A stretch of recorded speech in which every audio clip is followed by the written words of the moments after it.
The boardroom exploded in chaos, glass shattered, screams echoed off marble walls, and then a single gunshot cracked through the air like thunder. On the 42nd floor of Meridian Financial, where billion-dollar decisions happened every day, a janitor nobody ever noticed just took a bullet meant for the CEO everyone feared. Blood spread across his uniform as he hit the ground. The woman he saved, Victoria Hale, Ice Queen of Wall Street, stared down at him in shock. Why? Why would someone invisible sacrifice everything for someone who never even knew his name? If you want to see how this story ends, stay until the final word. Drop a like, comment what city you're watching from. I want to see how far this story travels. Now let me tell you about the day everything changed. 3 hours earlier, the 42nd floor of Meridian Financial was operating exactly as it always did, like a machine built from ambition, caffeine, and barely concealed panic. Ethan Cole pushed his cleaning cart past the executive suites, the wheels squeaking against polished marble that cost more per square foot than most people made in a month. He'd oiled those wheels twice this week, but the squeak persisted. Some things just refused to be fixed quietly. He was invisible here. Not metaphorically, actually invisible. Executives walked past him mid-conversation without so much as a pause. Assistants brushed by without making eye contact. Once a VP had accidentally bumped into him so hard his cart nearly tipped, and the man just kept walking, phone pressed to his ear, completely unaware another human being existed in his path. Ethan had gotten used to it. 5 years as a janitor at Meridian, and he'd perfected the art of being nowhere while being everywhere. His cart carried the usual supplies: bleach, glass cleaner, microfiber cloths, trash bags. Hidden in the bottom compartment, wrapped in a plastic grocery bag, was Mia's parent-teacher conference reminder, and a drawing she'd made of him wearing a cape. She'd titled it in purple crayon, "My Hero Dad." He was supposed to be at that conference in 2 hours. Mrs. Patterson wanted to discuss Mia's recent reading progress. His daughter had finally stopped mixing up her B's and D's, and apparently that was worth celebrating in person. Ethan checked his watch, an old Timex with a cracked face he'd worn through 2 deployments. If he finished the executive floor by 4:30, he could catch the subway and make it with 10 minutes to spare. The emergency board meeting wasn't on his schedule. Nobody told janitors about emergency board meetings. Nobody told janitors about anything. He first noticed something wrong when he saw Marcus, one of the senior security guards, speaking urgently into his radio near the elevator bank. Marcus was ex-military too. Army, not Marines like Ethan, but they'd shared enough nods over the years to have a wordless understanding. Marcus caught Ethan's eye and shook his head slightly. A warning. Ethan slowed his cart. Through the glass walls of the main conference room, he could see them gathering. The entire board of directors, plus executives he recognized from company newsletters he'd never actually read. 15, maybe 20 people, all wearing expressions that ranged from confused to furious. And at the head of the table, standing rather than sitting, was Victoria Hale herself. Ethan had cleaned Victoria's office exactly twice in 5 years. Both times she'd been absent. Traveling for business, someone had said. Her office was pristine, almost unlived in, decorated in shades of white and chrome that felt more like a medical facility than a workspace.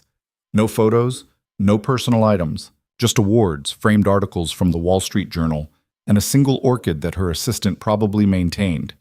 In person, Victoria Hale was exactly what the business magazines described: striking, impeccably dressed, and radiating the kind of cold authority that made grown men stammer.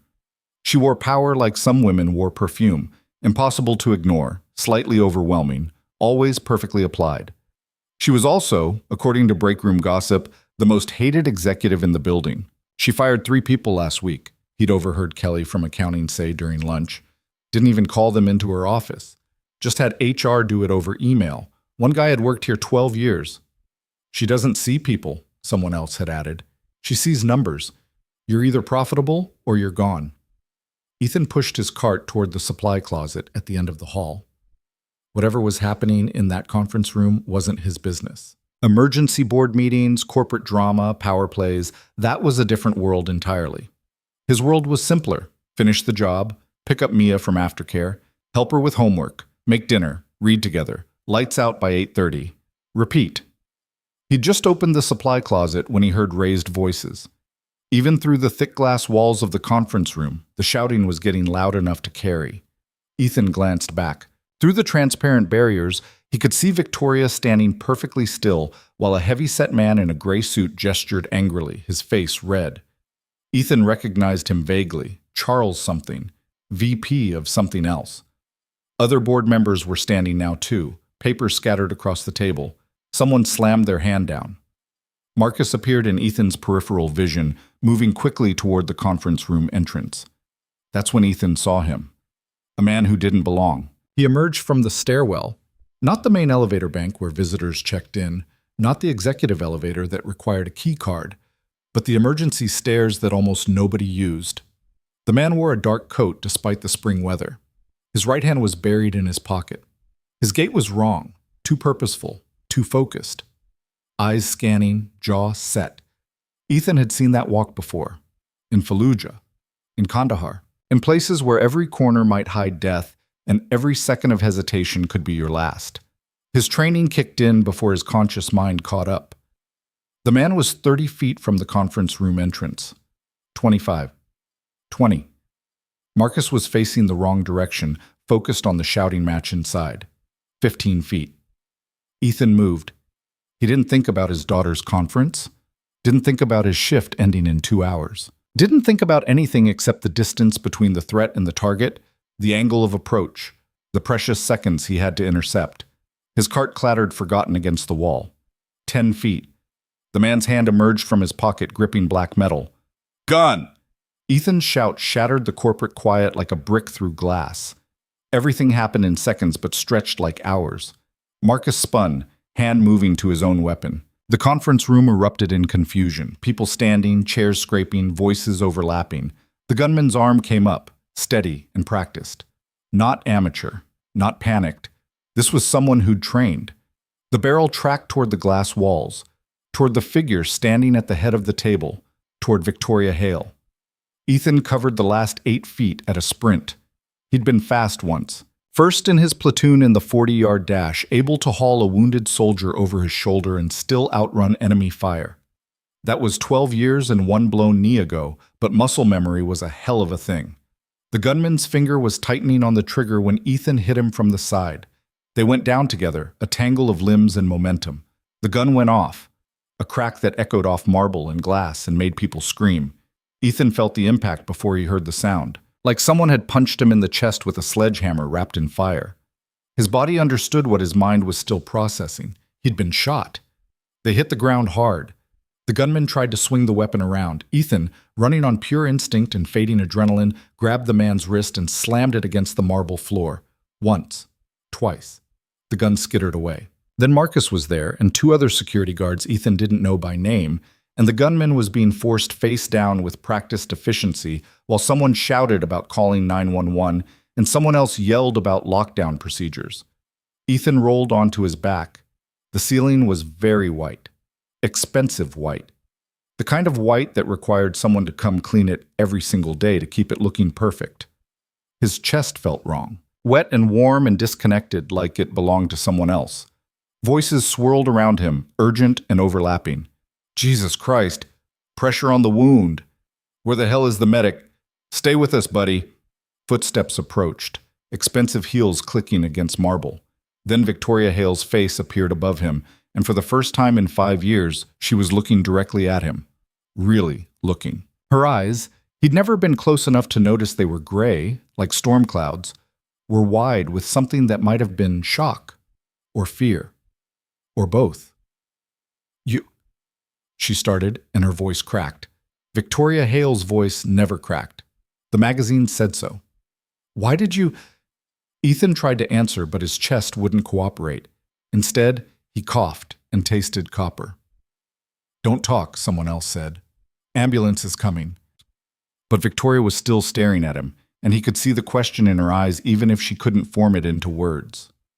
Why would you do that? Why would someone like you save someone like me? Ethan thought about Mia's drawing, the cape, the purple crayon title. He thought about his daughter sitting in Mrs. Patterson's classroom, waiting for a father who wouldn't show up. He thought about a lot of things, but what came out of his mouth was simpler. My daughter, he managed. Mia. Someone needs to. Then the white ceiling got brighter and brighter still until everything was light and nothing hurt anymore. Victoria Hale had faced down hostile takeovers, boardroom coups, and shareholders who wanted her head on a pike. She'd fired executives twice her age without blinking. She'd restructured entire divisions and wiped out retirement plans and made decisions that affected thousands of lives with the stroke of a pen. She did not panic, but kneeling on the marble floor of her own building, watching blood pool around a man whose name she didn't even know, something very close to panic clawed at her throat. "What's his name?" she demanded. Marcus, busy applying pressure to the wound, glanced up. "Ma'am?" "His name. The janitor." "What's his name?" Marcus blinked. Ethan, I think. Ethan Cole. He works the executive floors." Ethan Cole, 5 years. He'd probably cleaned her office, walked past her in hallways, existed in the same building where she spent 60 hours a week, and she'd never once learned his name. "He has a daughter," Victoria said, though she wasn't sure why that detail felt important to speak aloud. "He said someone needs to—" "We'll find her," Marcus assured her. "We'll make sure she's taken care of." The ambulance arrived 7 minutes later. EMTs swarmed with practiced efficiency, calling out medical jargon Victoria didn't understand. Blood pressure dropping, breathing shallow, possible pulmonary involvement. They loaded Ethan onto a stretcher with careful speed. As they wheeled him toward the elevator, his hand fell off the side of the stretcher, limp and calloused. A working man's hand. Scarred knuckles. Cheap digital watch with a cracked face. Victoria stood frozen in the hallway, aware that her entire board was watching her, that police were arriving, that she should be handling this situation with her usual controlled efficiency. Instead, she was staring at the blood on the floor. His blood. Spilled because of her. "Ms. Hale?" Her assistant, Jeremy, appeared at her elbow, tablet in hand, somehow having materialized despite the chaos. "The police need a statement, and the board wants to know if we're postponing—" "Find his daughter," Victoria interrupted. Jeremy paused. "Ma'am?" "The janitor. Ethan Cole. He has a daughter. Find out where she is and make sure someone is with her. Now." "Yes, of course. And I want his full personnel file on my desk within the hour. Everything. When he was hired, who his supervisor is, his work history, everything." Jeremy made notes on his tablet, stylus moving rapidly. "Anything else?" Victoria looked at the blood again. It was already starting to darken, oxidizing in the air. "Clear my schedule," she said quietly. "All of it." St. Michael's Hospital emergency room smelled like antiseptic and fear. Victoria had been here once before, 7 years ago, when her father had his first heart attack. She'd sat in the waiting room for 6 hours in her work clothes, watching families cycle through stages of hope and grief, before a doctor finally came to tell her he'd stabilized. Her father had used that hospital stay to lecture her about working too hard, about how she was becoming cold, mechanical, too much like the company and not enough like a person. She'd listened politely and ignored every word. Now she sat in a different waiting room, still in her work clothes, an ivory suit that cost $3,000, now decorated with another man's blood, and tried to understand what had happened. A janitor had taken a bullet for her. A man she'd never spoken to, never acknowledged, probably never even made eye contact with, had thrown himself into the path of a gun to save her life. Why? It defied every logical framework she'd built her life around. People acted in self-interest. Always. That was the foundational truth of business, of economics, of human nature itself. You could dress it up with corporate mission statements and team-building exercises, but at the end of the day, everyone looked out for themselves first, except apparently Ethan Cole. "Ms. Hale?" She looked up to find a tired-looking doctor in scrubs approaching, Dr. Reyes according to his badge. "You're here for Ethan Cole?" he asked. Victoria stood. "Is he—" "He's alive. In surgery now." The bullet entered just below the right clavicle and tracked downward, missing the major vessels but collapsing part of his lung. He's lucky. If it had been 2 inches to the left, we'd be having a very different conversation. Lucky. The word felt obscene. How long will the surgery take? Hard to say. At least a few more hours. Are you family? No, I'm... What was she? His employer sounded wrong. The person he saved sounded worse. I work with him. Dr. Reyes nodded like that made perfect sense. There's a young girl here asking about him, says she's his daughter. We can't let her see him yet, but she's pretty insistent. Maybe you could... Where is she? Mia Cole was 7 years old, wearing a backpack covered in sparkly unicorn stickers, and currently explaining to a nurse why her father was definitely not going to die. He's really strong, she was saying, with the absolute certainty only children possess. He was a soldier, and he saved lots of people. Mrs. Patterson says he's a hero. The nurse, a woman in her 50s with kind eyes, nodded along. I'm sure he is, sweetie. He's going to be fine. He has to be fine because we're reading Charlotte's Web, and we're only on chapter 12, and I need to know what happens, even though he says Wilbur doesn't die, but I don't believe him because he said the same thing about the lion in that other book, and the lion totally died. Victoria approached slowly, unsure what to say to a child who was about to lose her father. Or might lose her father. Or might not, depending on surgeons and luck and factors far beyond anyone's control. Mia noticed her immediately. Kids always did. They weren't yet trained to be invisible around executives. Hi, Mia said. Are you a doctor? No, I'm... Victoria paused. I work with your father. This was clearly fascinating information. You clean the buildings too? The question landed like a slap. Of course. Of course a child would assume that. Why would the CEO of a company know her janitor by name? No, Victoria said carefully. I work in the offices. Your father and I work in the same building. Oh. Mia seemed to process this. Did you see what happened? I did. Was he brave? The question came out small and scared, and Victoria realized this little girl wasn't as certain as she was pretending to be. She was terrified, just holding it together with childhood logic and stubborn hope. Victoria knelt down, her $3,000 suit touching hospital linoleum, and looked Mia in the eye. He was the bravest person I've ever seen, she said, and meant it. Mia's eyes filled with tears she'd been holding back. He's going to be okay, right? He has to be okay. I don't have anyone else. That last sentence hit Victoria harder than it should have. I don't have anyone else. The doctors are doing everything they can, Victoria said, which was both true and useless. That's what they said about my mom, Mia whispered, and she died anyway. Victoria had no response to that. No corporate platitude, no reassuring statistics, nothing. So she did something she never did. She reached out and pulled Mia into a hug. The girl clung to her, small and shaking, crying into her expensive blood-stained suit. Victoria held her and stared at the antiseptic white walls and wondered when exactly her life had become so small that she'd forgotten people like this existed. People who loved someone who cleaned floors for a living. People who needed someone who most of the world never even saw. Jeremy arrived an hour later with Ethan Cole's personnel file in a leather portfolio and 3 cups of coffee he'd somehow acquired. The good stuff from that place on 5th, he said, handing one to Victoria. Figured you could use it. Victoria took it without comment. Mia had fallen asleep in one of the waiting room chairs, head pillowed on her backpack, still wearing her shoes. The girl? Jeremy asked quietly. His daughter, Mia, 7 years old. No other family listed in his emergency contacts. Jeremy winced. Who's with her? I am. Her assistant blinked. You're... Yes, Jeremy, I'm capable of sitting with a child.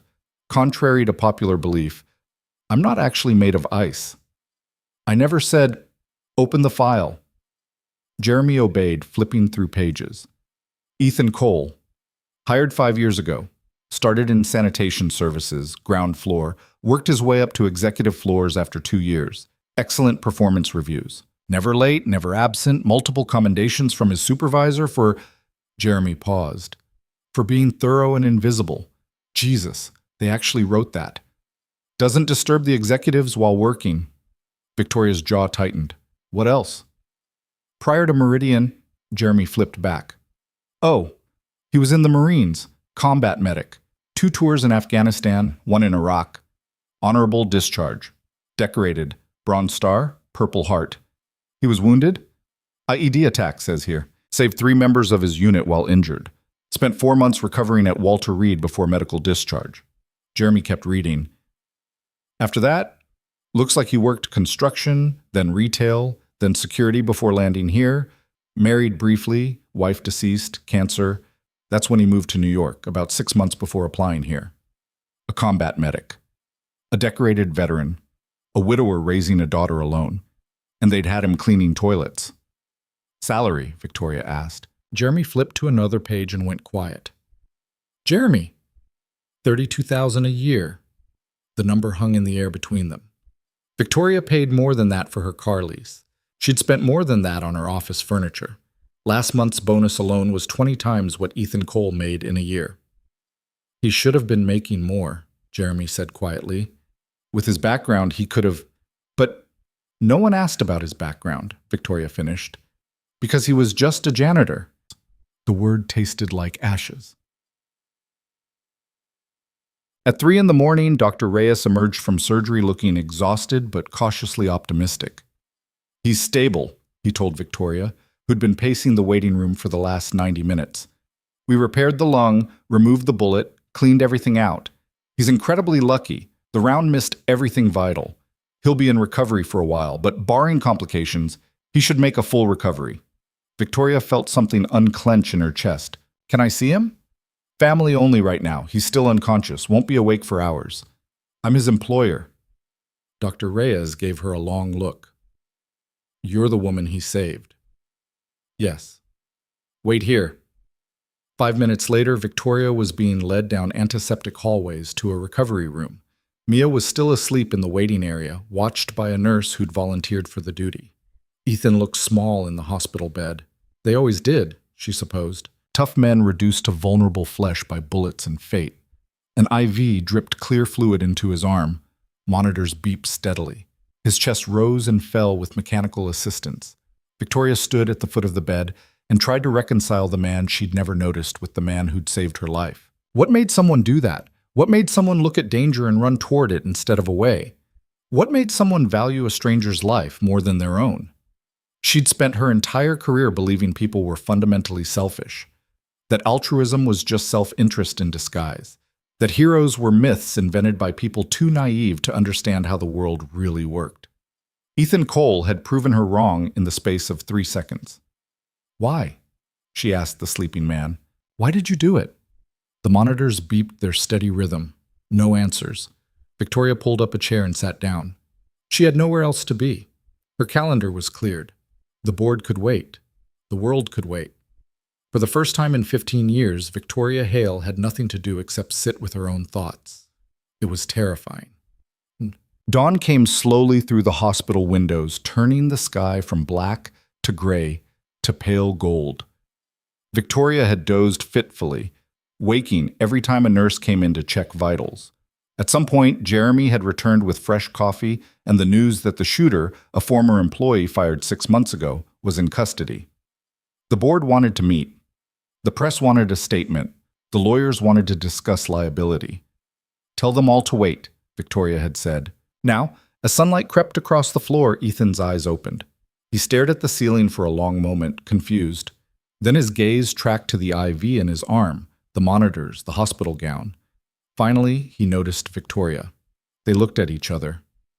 You're alive, Victoria said, and immediately felt stupid. Obviously, he was alive. Ethan's voice came out rough, damaged by the breathing tube they'd removed an hour ago. You too. Thanks to you. He closed his eyes briefly. When they opened again, there was clarity there that hadn't been before. Mia?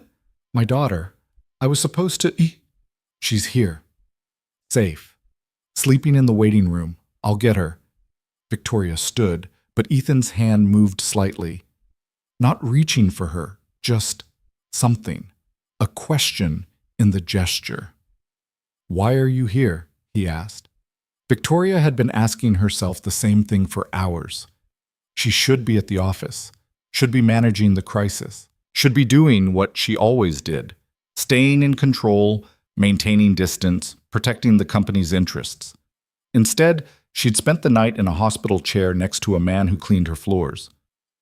Because you saved my life. she said simply. And I wanted to know why. Ethan was quiet for a moment. Then, with effort, he said, Mia draws pictures of me, calls me her hero. I needed to still be that for her. The answer was so simple and so devastating that Victoria actually took a step back. He'd taken a bullet to live up to a child's drawing, not for glory, not for recognition, not even for her, really, for his daughter's belief in him. That's the most, Victoria started, then stopped. That's insane. Ethan almost smiled. It looked painful. Probably. You could have died. Yeah. You barely know me. You don't owe me anything. Didn't do it for you, Ethan said. Not really. Did it because it's who I am, or who I'm trying to be, for her. Victoria had built a career on understanding motivations, on reading people, identifying their pressure points, knowing what made them act. She'd thought she understood human nature. She'd understood nothing. I'm going to get your daughter, she said, and then we're going to have a conversation about what happens next. What happens next? Ethan repeated, confused. Yes, because a man like you doesn't get to go back to being invisible. Not anymore. She left before he could respond, walking quickly down the hallway toward the waiting room where a 7-year-old girl was about to wake up and find out her hero was going to be okay. Behind her, in that hospital room, Ethan Cole closed his eyes and breathed steadily and wondered what the hell the CEO of Meridian Financial meant by that. Outside, the city woke up to news of the shooting. Social media buzzed. News crews gathered. A story was forming, a story about courage and sacrifice in a janitor nobody knew. But inside St. Michael's Hospital, in a recovery room on the 4th floor, the real story was just beginning. A story about what happens when the invisible finally gets seen. Mia practically flew down the hospital corridor when Victoria told her, unicorn backpack bouncing against her shoulders, sneakers squeaking on the linoleum. A nurse called out something about no running, but the girl was already gone, disappearing around the corner toward her father's room. Victoria followed at a more measured pace, Jeremy trailing behind with his tablet and the worried expression he'd been wearing since yesterday. When she reached the doorway, she stopped. Mia had climbed onto the hospital bed, carefully, like she was afraid her father might break, and was pressed against Ethan's good side, her small face buried in his shoulder. His arm was around her, IV tube pulling taut. Neither of them was speaking. They didn't need to. Victoria watched them for a moment before stepping back, giving them privacy. Something twisted in her chest that she couldn't quite name. When was the last time someone had held her like that? When was the last time she'd wanted them to? Ms. Hale? Jeremy kept his voice low. The board is insisting on a meeting today. And the press? I know. What do you want me to tell them? Victoria looked at her assistant. Jeremy had worked for her for 3 years. He was efficient, discreet, and terrified of disappointing her. She'd hired him specifically because he never questioned her decisions. Tell them I'll be there at 2, she said. And Jeremy? Pull every piece of security footage from yesterday. I want to see exactly what happened, all of it. Already done. It's on your private server. Of course it was. Jeremy was nothing if not thorough. And get me everything you can find on Ethan Cole that's not in his personnel file. Social media, public records, school information for his daughter. I want to know who this man is. Jeremy hesitated. Is that legal? I'm not asking you to hack anything, just compile what's publicly available. Can you do that or not? Yes, ma'am. Victoria turned back to the hospital room. Through the doorway, she could see Mia talking now, animated, hands moving as she told her father something important. Ethan was listening with the kind of attention most people reserved for life or death situations, nodding seriously at whatever 7-year-old wisdom was being shared. She'd built an empire by understanding what people wanted, by identifying needs and exploiting them, by recognizing weakness and applying pressure until it cracked. That's what made her good at her job. That's what made her untouchable. But watching Ethan with his daughter, Victoria realized she had no idea what this man wanted, and that scared her more than the gun had. The morning passed in a blur of doctors and police interviews, and Mia's constant chatter filling the sterile hospital room with stories about school and her best friend Jasmine and a boy named Tyler who'd stolen her eraser, and how Mrs. Patterson had made them apologize to each other, which wasn't fair because Tyler started it. Ethan listened to all of it with the patience of a saint, occasionally wincing when he laughed at something Mia said, and the movement pulled at his stitches. Victoria had left to handle the board meeting, but she'd returned by late afternoon with a bag from the hospital cafeteria containing what might charitably be called sandwiches, and what Mia had enthusiastically declared were the good cookies, not the healthy kind. Now the girl was curled in the visitor's chair, working on homework with the intense focus children brought to coloring inside the lines, while Ethan watched the news on the room's small television. His face appeared on screen, a photo from his Marines days, younger and harder looking, dressed in desert fatigues. The headline read, "Hero Janitor Saves CEO from Gunman." "They're calling you the invisible hero," Victoria said from the doorway. Ethan's jaw tightened. "I'm not a hero." "The internet disagrees. You're trending on 3 different platforms. There's a hashtag." "Of course there is." Victoria pulled up the other visitor's chair. "The shooter was a former analyst named David Chen, fired 6 months ago for falsifying reports. Apparently he blamed me personally, had a whole manifesto about corporate greed and how I destroyed his life." Ethan's eyes stayed on the television. "Did you? Destroy his life?" "Yeah." The question was asked without judgment, just curiosity, which somehow made it worse. "I don't know," Victoria said honestly. "Probably. I fired 300 people last quarter. I couldn't tell you half their names. He was just a number on a restructuring proposal. And now he's a guy who almost killed you." "Yes." They sat in silence while the news moved on to other stories. A political scandal, weather, sports. "Why'd you come back?" Ethan asked finally. Victoria had been asking herself the same thing. She'd handled the board meeting, deflected their concerns, assured them security measures would be increased, promised a full investigation. She'd given the press a carefully worded statement through a spokesperson. She'd done everything required of her. Then she'd gotten in her car and told her driver to take her back to St. Michael's. "Your daughter needed dinner," she said, which was true, but not the whole truth. "The cafeteria has food. Not good food. It's fine." "It's terrible," Victoria corrected. "I wouldn't feed it to my worst enemy," which is saying something because I have several. That almost got a smile out of him. Mia looked up from her homework. "Are you Dad's boss?" In a manner of speaking. "Are you going to fire him because he got hurt?" The question landed like a punch. Victoria glanced at Ethan, who was suddenly very interested in adjusting his IV. "No," Victoria said firmly. "I'm not going to fire him." "Why would you think that?" Mia shrugged with the casual devastation only children could manage. "Dad's old boss fired him when he hurt his knee. Said he couldn't work construction anymore. That's why we had to move." Victoria looked at Ethan. "Is that true?" "It was a long time ago." "How long?" "Does it matter?" "Yes." Ethan sighed, the sound pulling at his chest in a way that made him wince. 5 years. Right before I applied at Meridian, I was framing houses in New Jersey. Took a fall, messed up my knee pretty bad. Boss said I was a liability. Let me go 2 weeks later. While you were still recovering. "Yeah." "That's illegal." "Probably. Wasn't worth fighting. I had Mia to take care of. Needed a new job, not a lawsuit." Victoria processed this. "So you came to New York.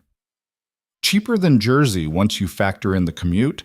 Found an apartment in Queens, applied everywhere that was hiring. Meridian called back first. For a janitorial position. It was a job," Ethan said simply. "Steady paycheck, health insurance. That's more than a lot of people get." Yamia had gone back to her homework, apparently satisfied that her father wasn't about to be fired, but Victoria couldn't let it go. "You were a combat medic, decorated. You saved lives under fire.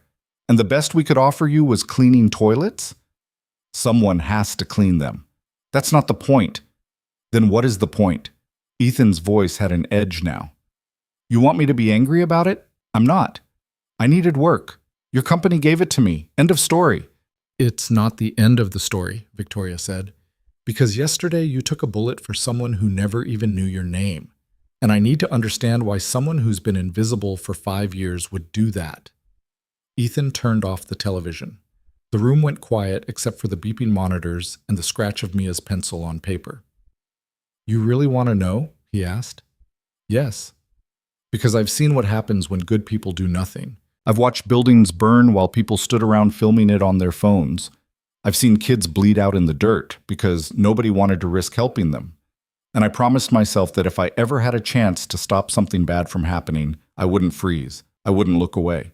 I wouldn't be one of those people who lives with regret because they chose safe over right. He paused, breathing carefully. So when I saw that gun, I didn't think about you being the CEO. Didn't think about me being a janitor. Just saw someone in danger and moved. That's it. No big mystery, no hidden agenda, just muscle memory from a life I used to live. Victoria had spent 15 years in boardrooms learning to read people, to spot lies and half-truths and strategic omissions. Ethan was telling the truth, which somehow made it harder to accept. You could have died for muscle memory, she said. People die for a lot less. That's not comforting. Wasn't trying to comfort you. Mia looked up again. Are you guys fighting? No, they said simultaneously. The girl frowned, unconvinced. You sound like you're fighting. That's how Dad and Mrs. Patterson sound when they're being polite mad. Ethan's expression softened immediately. We're not mad, sweetheart, just talking. Adult stuff. About what? About why your dad is stubborn, Victoria said before she could stop herself. Mia nodded seriously. He is. Mrs. Patterson says he has excessive self-reliance and needs to accept help more gracefully. She used to be a therapist before she was a teacher, so she knows about that stuff. Victoria bit back a smile. Smart woman, Mrs. Patterson. She wants to marry my dad. Ethan's face went red. Mia, what? She does. She brings you coffee and asks about your weekend, and she laughs at your jokes even when they're not funny. That's how you know someone likes you. Sarah told me. She's in 5th grade, so she knows about romance. I think that's enough homework for tonight, Ethan said quickly. I only did the math problems. Then tomorrow's going to be easy. Lucky you. Mia made a show of sighing dramatically, but started packing up her books. Victoria stood to leave, recognizing a family moment when she saw one. Wait, Ethan said. Victoria turned. Thank you. For staying with her last night, for the food, for... He gestured vaguely at everything. You didn't have to do any of that. You took a bullet for me. I think sitting in a hospital chair is the least I can do. Still, thank you. Victoria nodded and headed for the door. She was almost through it when Mia's voice stopped her. Ms. Hale? Yes? When Dad gets better, can he have a different job? One where he doesn't have to work at night so much? He thinks I don't know, but I hear him leaving after I'm asleep. And he's always tired. The request was delivered with such simple hope that Victoria felt something crack open in her chest. She looked at Ethan, who was staring very intently at the ceiling. I'll see what I can do, Victoria said. Outside in the hallway, Jeremy was waiting with updates that couldn't wait, and problems that needed solving, and the 1,000 small fires that made up her daily existence. But Victoria stood there for a moment, listening to Mia chatter about something else, and Ethan's patient responses, and wondered when exactly her life had become so empty that a hospital room felt more real than her corner office. The next morning brought reporters. They crowded the hospital entrance with cameras and microphones, shouting questions at anyone who looked like they might know something. Security kept them contained, but their presence was impossible to ignore. Victoria arrived through the staff entrance, bypassing the chaos. She'd spent an hour that morning reviewing the security footage Jeremy had compiled.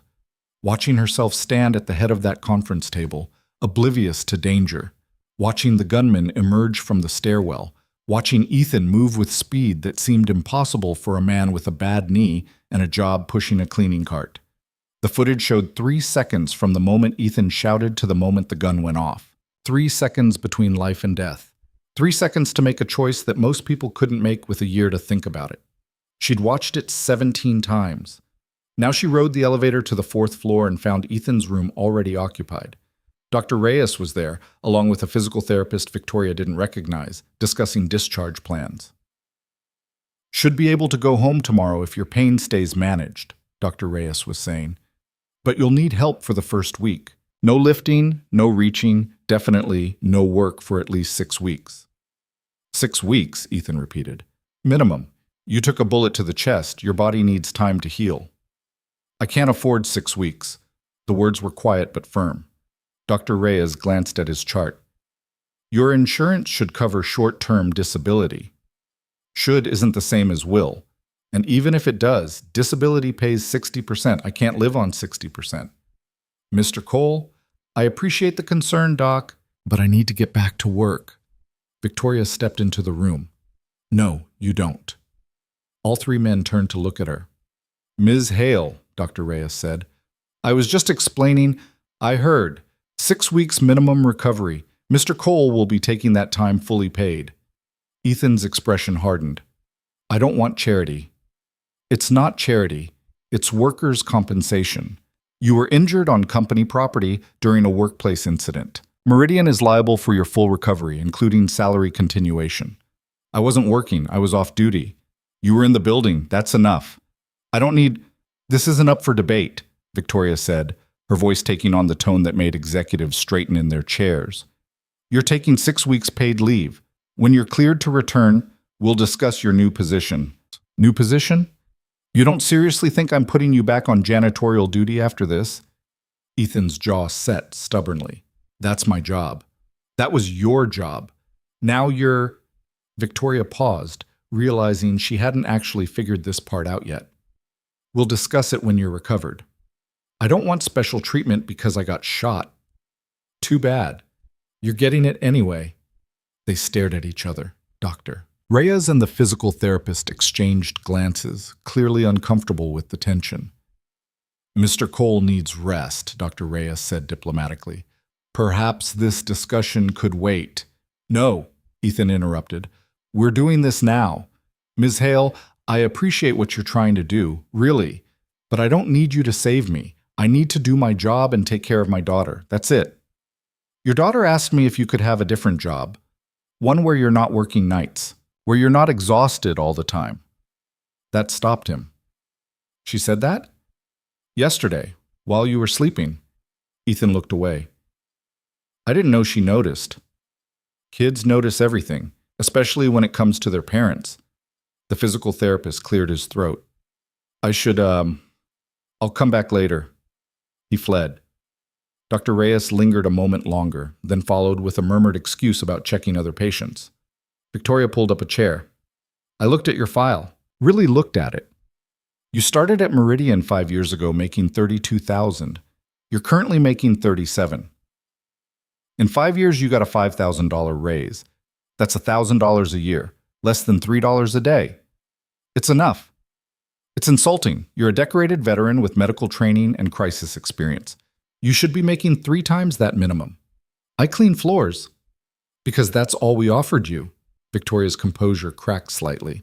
Because whoever processed your application saw janitorial at the top and never bothered to look at the rest. Because our system is designed to keep people in boxes and you ended up in the wrong one. Ethan was quiet for a long moment. Why do you care? What? Why do you care what I make? What job I have? Yesterday I was invisible. Today you're trying to reorganize my entire life. Why? It was the same question Victoria had been asking herself since she'd watched security footage of a man she'd never noticed throw himself in front of a bullet. Because I owe you my life, she said simply, and I need to believe that means something. It means you're alive. That's enough. It's not enough for me. They looked at each other across the gap between hospital bed and visitor's chair, CEO and janitor, saved and savior. 2 people who existed in the same building but might as well have lived on different planets. I don't know how to do this, Victoria admitted. I don't know how to repay someone for taking a bullet. I don't know what you're supposed to say or do or offer. All I know is that you gave me something I can never replace, and I need to do something with that. So please, let me help. Ethan studied her face. Whatever he saw there seemed to satisfy something. Okay, he said finally, but not charity. I work for whatever you're offering. Deal? Deal. And I pick my own hours. I need to be home for Mia. Agreed. And if it doesn't work out, you let me go back to maintenance. No questions. Victoria extended her hand. Fine. But it will work out. Ethan shook it carefully, mindful of the IV. His grip was strong despite everything. One more thing, he said. The reporters outside. Can you make them go away? Mia's scared of them. Victoria thought about the media circus camped at the hospital entrance, the dozens of interview requests flooding her office, the news cycle that would feed on this story for weeks. I'll handle it, she said. By that afternoon, Meridian's legal team had issued a statement requesting privacy for the victim and his family during recovery.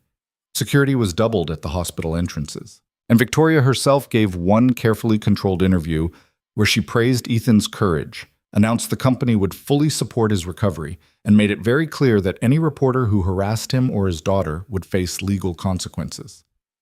The media backed off. Mostly. But the story didn't die. If anything, it grew. Someone leaked Ethan's military record, then his wife's obituary, then photos of a 7-year-old girl at a school event, which Victoria's lawyers killed within hours, threatening lawsuits for exploiting a minor. By the end of the week, Ethan Cole was famous. The hero janitor, the invisible man who saved the CEO, the single father raising a daughter alone while working a job nobody noticed. The internet naturally had opinions. Some called him a hero. Some called Victoria's response inadequate. Some started fundraisers. Some wrote think pieces about corporate America's treatment of veterans. Some made memes. Jeremy compiled it all in a daily report that Victoria read with growing unease. This is getting out of hand, she told him on Friday morning, scrolling through her tablet. There's a petition with 50,000 signatures demanding we give him an executive position. 52,000 as of an hour ago, Jeremy corrected. And it's not just an executive position. They want him on the board. That's insane. Tell that to Twitter. Victoria set down the tablet. What about the real board? What are they saying? Jeremy's expression went carefully neutral, which told her everything. They're concerned about the optics of promoting someone so dramatically based on a single incident. Charles Morrison specifically mentioned setting a precedent and rewarding heroism over qualifications. Charles Morrison, the same man who'd been shouting at her moments before the shooting, the same man who'd voted against every initiative she'd proposed for the last 2 years. Let me guess, Victoria said. He wants this to go away quietly. He suggested a generous settlement and a non-disclosure agreement. Let Mr. Cole recover in peace, give him enough money to be comfortable, ask him to refrain from media appearances. Ask him to shut up and disappear, you mean? Those weren't his exact words. But that's what he meant. Jeremy nodded. Victoria stood and walked to her office window. 42 floors below, the city moved at its usual frantic pace. People rushing to meetings, to lunches, to lives that demanded they never slow down long enough to think about what they were actually running toward. She'd been one of them for so long she'd forgotten there was any other way to live. Set up a meeting, she said, with Ethan, not at the hospital, somewhere neutral, and invite Marcus from security. The guard who helped subdue the shooter? Yes, I want his perspective on what happened. And Jeremy? She turned from the window. Pull the personnel files for everyone in our janitorial staff. I want to know if we have any other decorated veterans cleaning toilets because nobody bothered to look past their job application. Jeremy made notes on his tablet. Anything else? Yes. Tell Charles Morrison and anyone else who thinks this should go away quietly that there's a board meeting Monday morning, and they better be there. After Jeremy left, Victoria sat at her desk and pulled up Ethan's file again. She'd read it so many times she practically had it memorized, but she kept coming back to one detail. Emergency contact, Mia Cole, daughter. No one else listed, no parents, no siblings, no friends close enough to call if something happened. Just a 7-year-old girl who believed her father was a hero.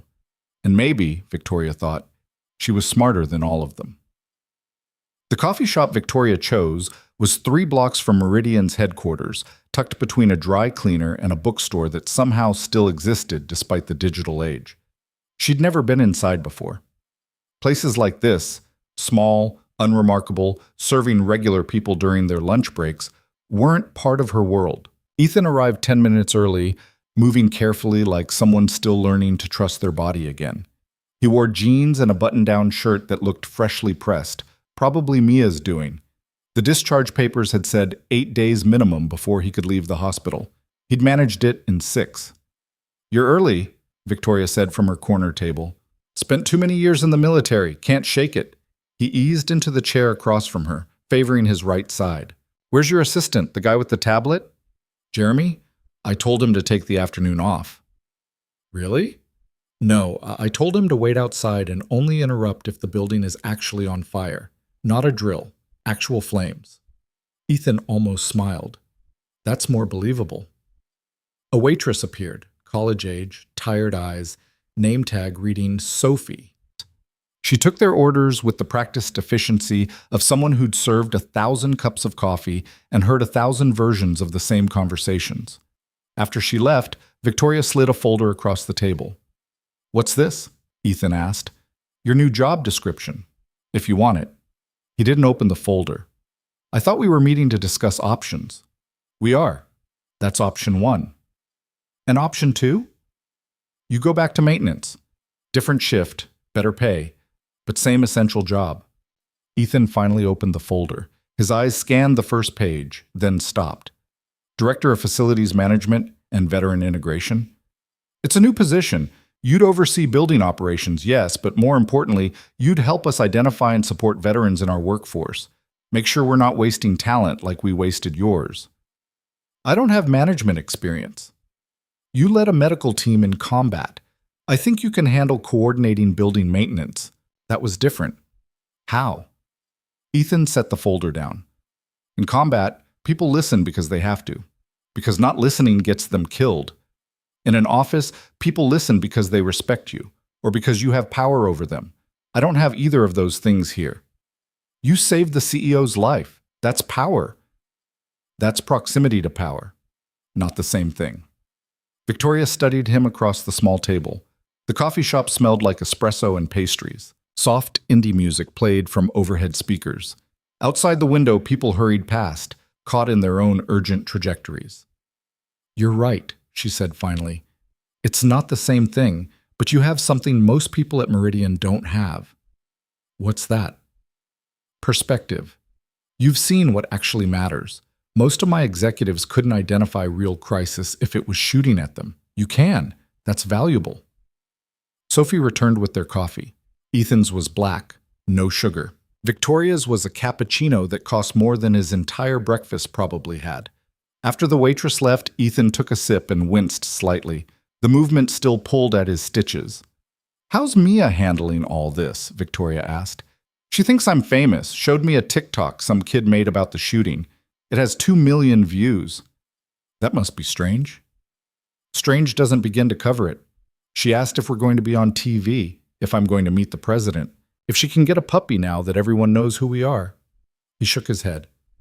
"I told her nothing's changed. We're the same people we were before." "But everything has changed." "Not for us. I'm still her dad. Still have to pack her lunch and check her homework and make sure she brushes her teeth for the full 2 minutes, not just the 30 seconds she thinks I don't notice." Victoria wrapped her hands around her cappuccino. "How do you do that?" "Do what?" "Keep it simple. Keep it normal. Your life just exploded into public consciousness and you're worried about teeth brushing." Ethan met her eyes. "Because teeth brushing matters. Because Mia needs normal more than she needs whatever circus is happening out there. I can't control what strangers on the internet say, but I can control whether my daughter feels safe, whether she knows I'm still here, still her dad, still the person who reads to her at night. The drawing she made of you, the one with the cape. She's made about 50 versions of it now. Our refrigerator looks like a shrine to a mediocre superhero. You're not mediocre." "I'm really not a superhero at all." Victoria started to argue, then stopped. There was something in his expression, not false modesty, just truth. He genuinely didn't see himself the way the rest of the world was starting to see him. "The board wants to buy your silence," she said abruptly. Ethan set down his coffee. "Excuse me?" "They want to give you a settlement, significant money, in exchange for a non-disclosure agreement and your commitment to avoid media attention." "How significant?" $2 million. The number sat between them like a grenade with the pin pulled. Ethan was quiet for a long moment. "That's enough to pay off my apartment. Put Mia through college, set us up for life." "Yes." "What's the catch?" "You disappear. No interviews, no public appearances, no telling your story. You take the money and fade back into invisibility." Ethan picked up his coffee again, turning the cup slowly in his hands. "Is that what you want me to do?" I want you to have a choice, real choice, not the kind where one option is so obviously better you're an idiot to refuse it. $2 million seems pretty obviously better. Does it? Victoria leaned forward. Because from where I'm sitting, you could take that money and spend the rest of your life wondering if you sold out. Or you could take this job, she tapped the folder, and actually change something. Make sure the next veteran who walks through Meridian's door doesn't end up cleaning toilets because nobody bothered to look at his file. That's a lot of pressure to put on one position. You took a bullet. I think you can handle pressure. Ethan laughed, then immediately regretted it as pain flashed across his face. You keep using that like it's an argument. I took a bullet, therefore I can do anything. Can't you? No, I can't do anything. I can do specific things. Keep my head in crisis. Make quick decisions under pressure. Stay calm when everything's going wrong. That doesn't translate to corporate politics and budget meetings and managing people who resent that I got promoted because of something that had nothing to do with actual qualifications. So you've thought about this? I've thought about nothing else since you put that folder in my hands. Victoria sat back. What does Mia think? She's 7. She thinks I should take whatever job lets me bring her to work sometimes because the building has really good vending machines on the 32nd floor. Smart kid. She has her moments. They sat in silence while the coffee shop continued around them. Sophie took orders from other tables. The espresso machine hissed. Someone's phone rang with a melody that was trying too hard to sound important. I need to ask you something, Ethan said finally, and I need you to be honest. Okay? Are you offering me this job because you think I can do it, or because you feel guilty? Victoria had spent her entire career learning to deflect questions like this, to redirect, to reframe, to turn uncomfortable truths into strategic advantages. But sitting across from a man who'd taken a bullet meant for her, the usual tactics felt cheap. Both, she admitted. I do feel guilty. Every time I close my eyes, I see you falling. I see the blood. I see your daughter's face when she thought she'd lost you. That guilt is going to live with me forever, and I need to do something with it. But she held up a hand before he could interrupt. I also genuinely believe you could do this job. Maybe not the way someone with an MBA would do it, but better. Because you give a damn about people, and that's rarer than you think. Ethan absorbed this. What happens if I fail? Then you fail. We figure out what went wrong and try something else. Just like that? Just like that. Ethan, I've watched 100 executives fail upward in this company. Fail and get promoted. Fail and get bonuses. Fail and blame it on market conditions or subordinate incompetence or bad timing. You're worried about failing once? That's already more accountability than half my leadership team shows. He picked up the folder again, flipping through pages more carefully this time. Job responsibilities. Salary range. Significantly higher than Victoria had initially planned, she noticed. Benefits package. Reporting structure. Director of Facilities Management and Veteran Integration, he read aloud. Reports directly to the CEO. That's you reporting to me, yes. Why not to the COO or the head of HR? Because this needs to matter. If you report to me, people will take it seriously. If you report to someone 3 levels down, it becomes another program we have to commit to and quietly kill when it's inconvenient. You've got this all figured out. I've been thinking about it too, since I watched you lying on that floor. Ethan closed the folder. I need to talk to Mia first. Of course. And I want to meet the team I'd be working with, the maintenance staff, the security people, whoever else falls under this umbrella. I need to know they're okay with this before I say yes. Victoria hadn't expected that. Most executives would have negotiated salary, benefits, vacation time. Ethan wanted to meet the people he'd be managing. I'll set it up, she said. And one more thing. Name it. The $2 million settlement the board offered. Is that still on the table? Victoria's stomach dropped. After everything they'd discussed, was he going to take the money after all? Yes, she said carefully. If that's what you want. It's not for me. But there's a guy I served with, Tommy Chen, Marine sniper, 3 tours, took shrapnel in both legs during our last deployment. He's been fighting the VA for disability benefits for 2 years. Living in his car, last I heard, too proud to ask for help. If that settlement money is mine to do what I want with, I want half of it to go to him. Anonymous donation, no strings, just enough to get him stable while he figures things out. Victoria stared at him. You'd give up $1 million for a friend? I'd give up all of it for a friend. But Mia needs security. College fund, medical emergencies, whatever life throws at us. So half. Tommy gets $1 million. That work for you? It took Victoria a moment to find her voice. That's not how settlements work. The money is for you. Your injuries, your trauma, My choice, Ethan finished. You said I could do what I want with it. This is what I want. Victoria thought about the board's reaction when she told them. Thought about Charles Morrison's face specifically. Then she thought about a combat veteran living in his car while fighting bureaucracy for benefits he'd earned in blood. I'll make it happen, she said. But, Ethan, if you take the director position, you're not getting the settlement.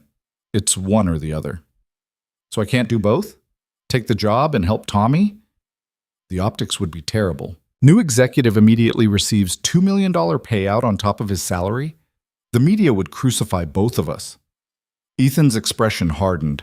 Then I take the settlement, give Tommy his $1 million, put the rest aside for Mia, go back to maintenance on the day shift like we discussed. You'd give up the director position for this? In a heartbeat. They looked at each other across the table. The coffee shop conversations around them seemed very far away. What if I matched your donation? Victoria said slowly. Personal money, not company funds. $1 million to your friend through a veteran's charity.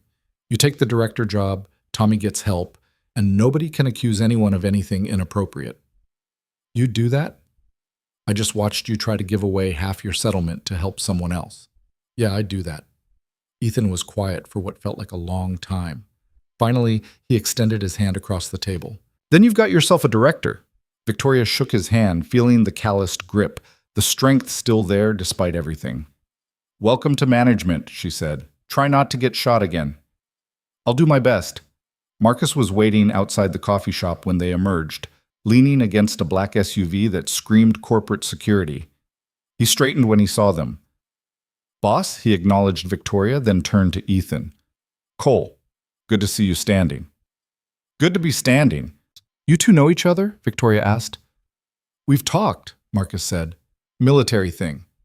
Army recognizes Marines even if we don't always admit it. Ethan smiled. How's the shoulder? Sore. That psycho had some fight in him before we got him down. Marcus looked at Victoria. You wanted to see me? I want your perspective on what happened. Ethan's agreed to the director position, but I need to understand the security failures that made the shooting possible in the first place. Marcus's expression went carefully neutral. You want to do this here? No, conference room, 1 hour. Bring whoever was on duty that day. I want a full debrief.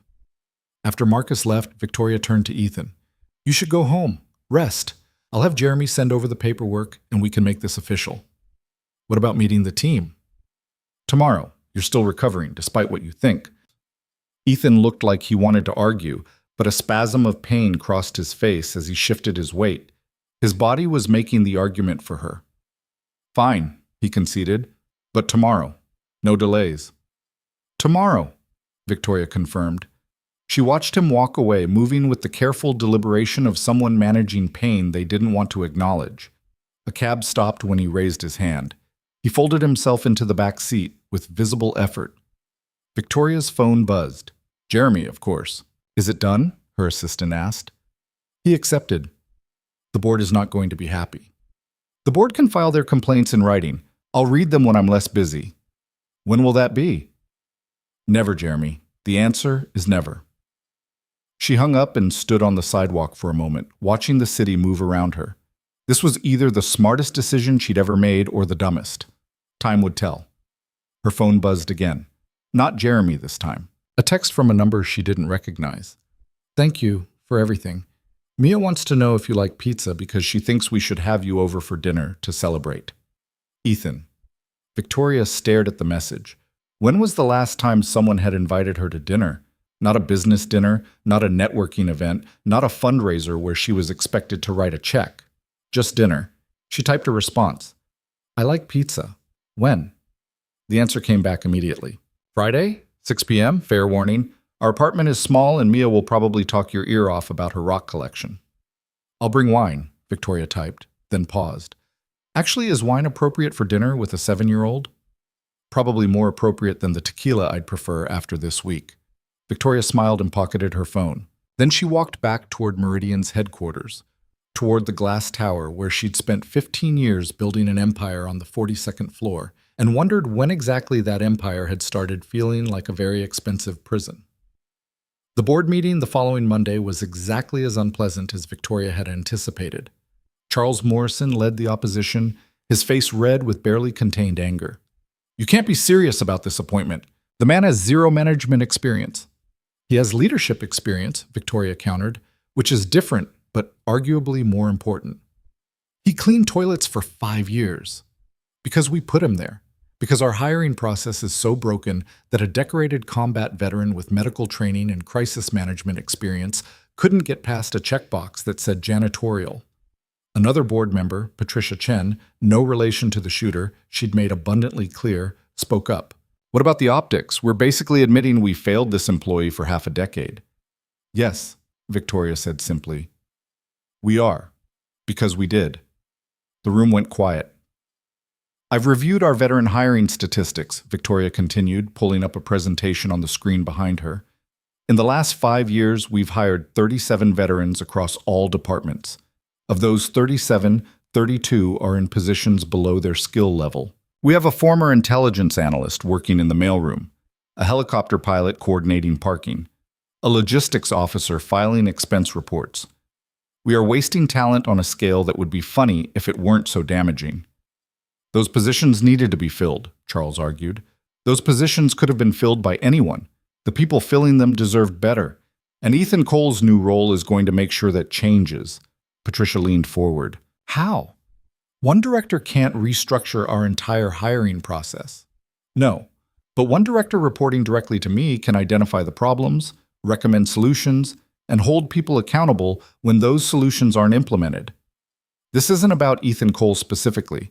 It's about what he represents, a systematic failure we've been ignoring for years." "You're using him," Charles said flatly, "as a symbol, as good publicity after a shooting that made us look vulnerable." Victoria met his eyes. "I'm using the opportunity his courage gave us to fix something that should have been fixed a long time ago. If that also generates positive publicity, I'm not going to apologize for it." The debate continued for another 40 minutes. By the end, Victoria had won, barely. The vote was 8-4 in favor of creating the new position and appointing Ethan to it. Not a mandate, but enough. As the board filed out, Patricia lingered. "That was risky," she said quietly. "Everything worth doing is risky. The press is going to have a field day with this. You know that, right? CEO promotes janitor who saved her life. They'll say you're doing it out of guilt, out of obligation." "Let them say it," Victoria replied, "because it's partly true. I am doing this out of guilt, but I'm also doing it because it's right. And if we only ever do the things that make us look good, instead of doing the things that actually matter, what's the point?" Patricia smiled slightly. "You've changed." "Have I?" 3 months ago, you would have taken the settlement option, paid the man off, killed the story, moved on. Now you're starting wars with your own board to give a janitor a director-level position. "Yeah, I'd say you've changed." After Patricia left, Victoria sat alone in the empty boardroom, staring at the table where 5 days ago everything had gone wrong and somehow also started going right. Her phone buzzed, text from Ethan. "Marcus just called, said I'm meeting the team tomorrow at 9 a.m. Also said you steamrolled the board and I should be grateful, so thanks?" Victoria typed back. "You're welcome. Don't make me regret it." "I'll try not to." "Mia says to remind you about Friday. She's planning the menu. Tell her I'm looking forward to it." She pocketed her phone and stood, gathering her materials. Through the conference room windows, she could see the city spreading out below. 42 floors up, removed from everything happening at ground level. For 15 years, this view had represented success, power, achievement, everything she'd worked for. Now it just looked lonely. Victoria turned off the lights and headed for the elevator. She had work to do, a director to onboard, a team to rebuild, a company to transform into something that maybe, possibly, treated people like they mattered. And on Friday, she had pizza with a 7-year-old who apparently had strong opinions about rock collections. It was the most human her calendar had looked in years. The maintenance break room on the third floor smelled like industrial cleaner and microwaved food that had seen better days. Ethan stood in the doorway at 8:55 on Tuesday morning, watching the team filter in with expressions that ranged from curious to openly hostile. Marcus stood beside him, arms crossed. "You sure about this?" "No," Ethan admitted, "but standing here won't make it easier. Could cancel. Reschedule for when you're not still recovering from a gunshot wound.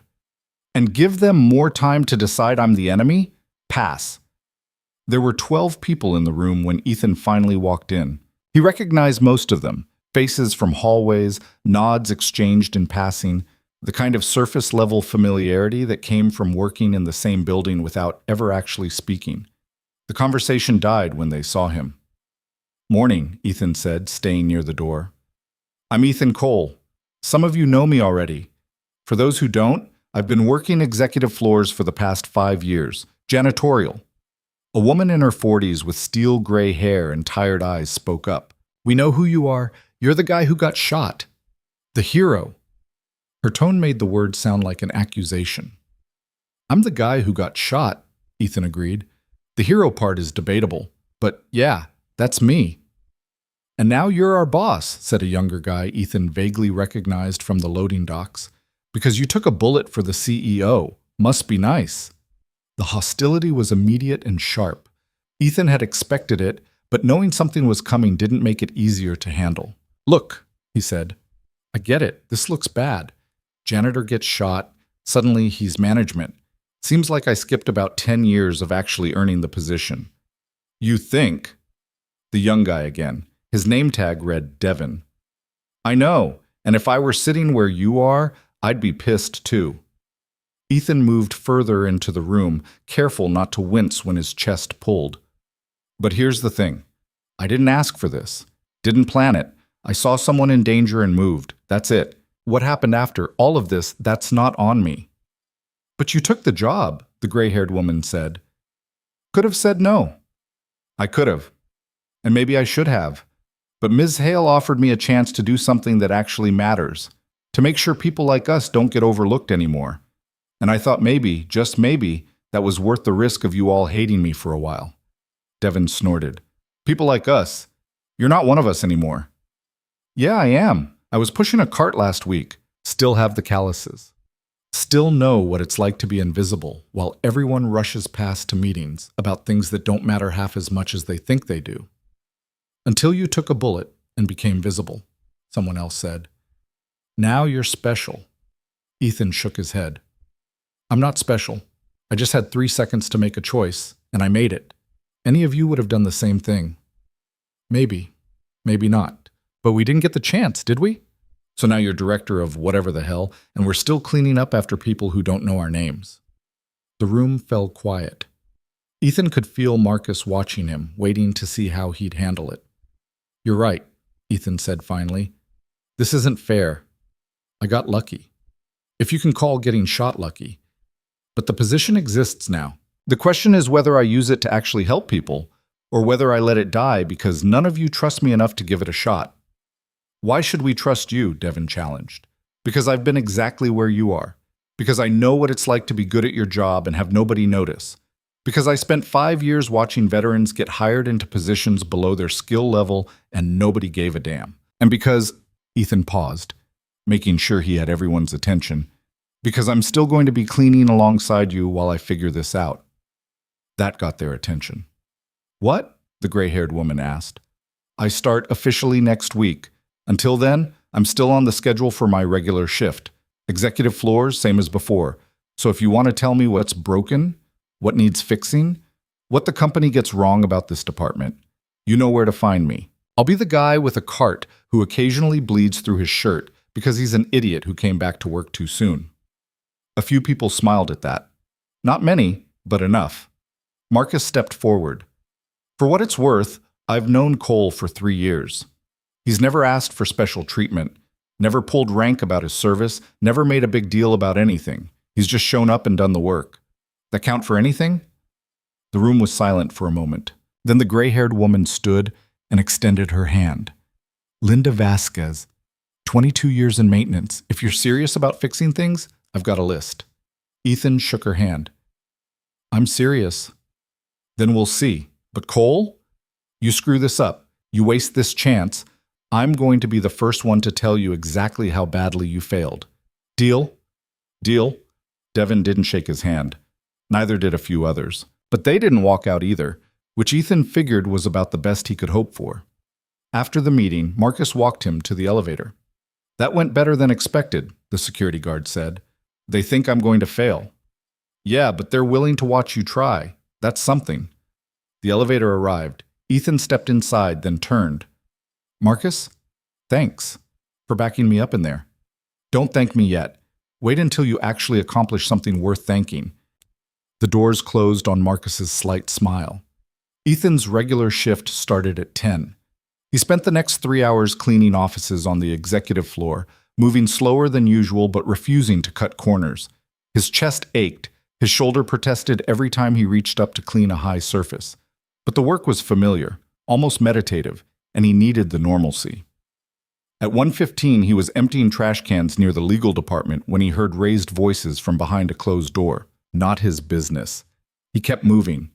The door flew open and a young woman stormed out, eyes red, clutching a cardboard box. She nearly ran into Ethan's cart. Sorry, she muttered, not looking at him. You okay? Ethan asked. She finally looked up, taking in his uniform, the cleaning supplies. Her expression said it all. Why would she tell the janitor anything? I'm fine, she said, and hurried toward the elevator. Ethan watched her go. Then he glanced through the still open door and saw a man in an expensive suit straightening his tie, looking satisfied with himself. The man noticed Ethan watching. Can I help you? No, sir, just cleaning. Then clean somewhere else, I'm busy.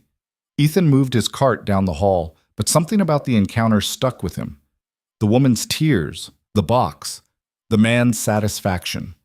At 3, Victoria's assistant found him replacing paper towels in the executive washroom. Ms. Hale wants to see you, Jeremy said, when you're finished with that.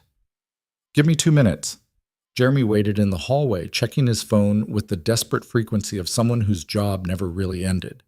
When Ethan emerged, the assistant led him to Victoria's office without speaking. Victoria was on the phone when they arrived, but she waved Ethan in and pointed to a chair. Jeremy disappeared.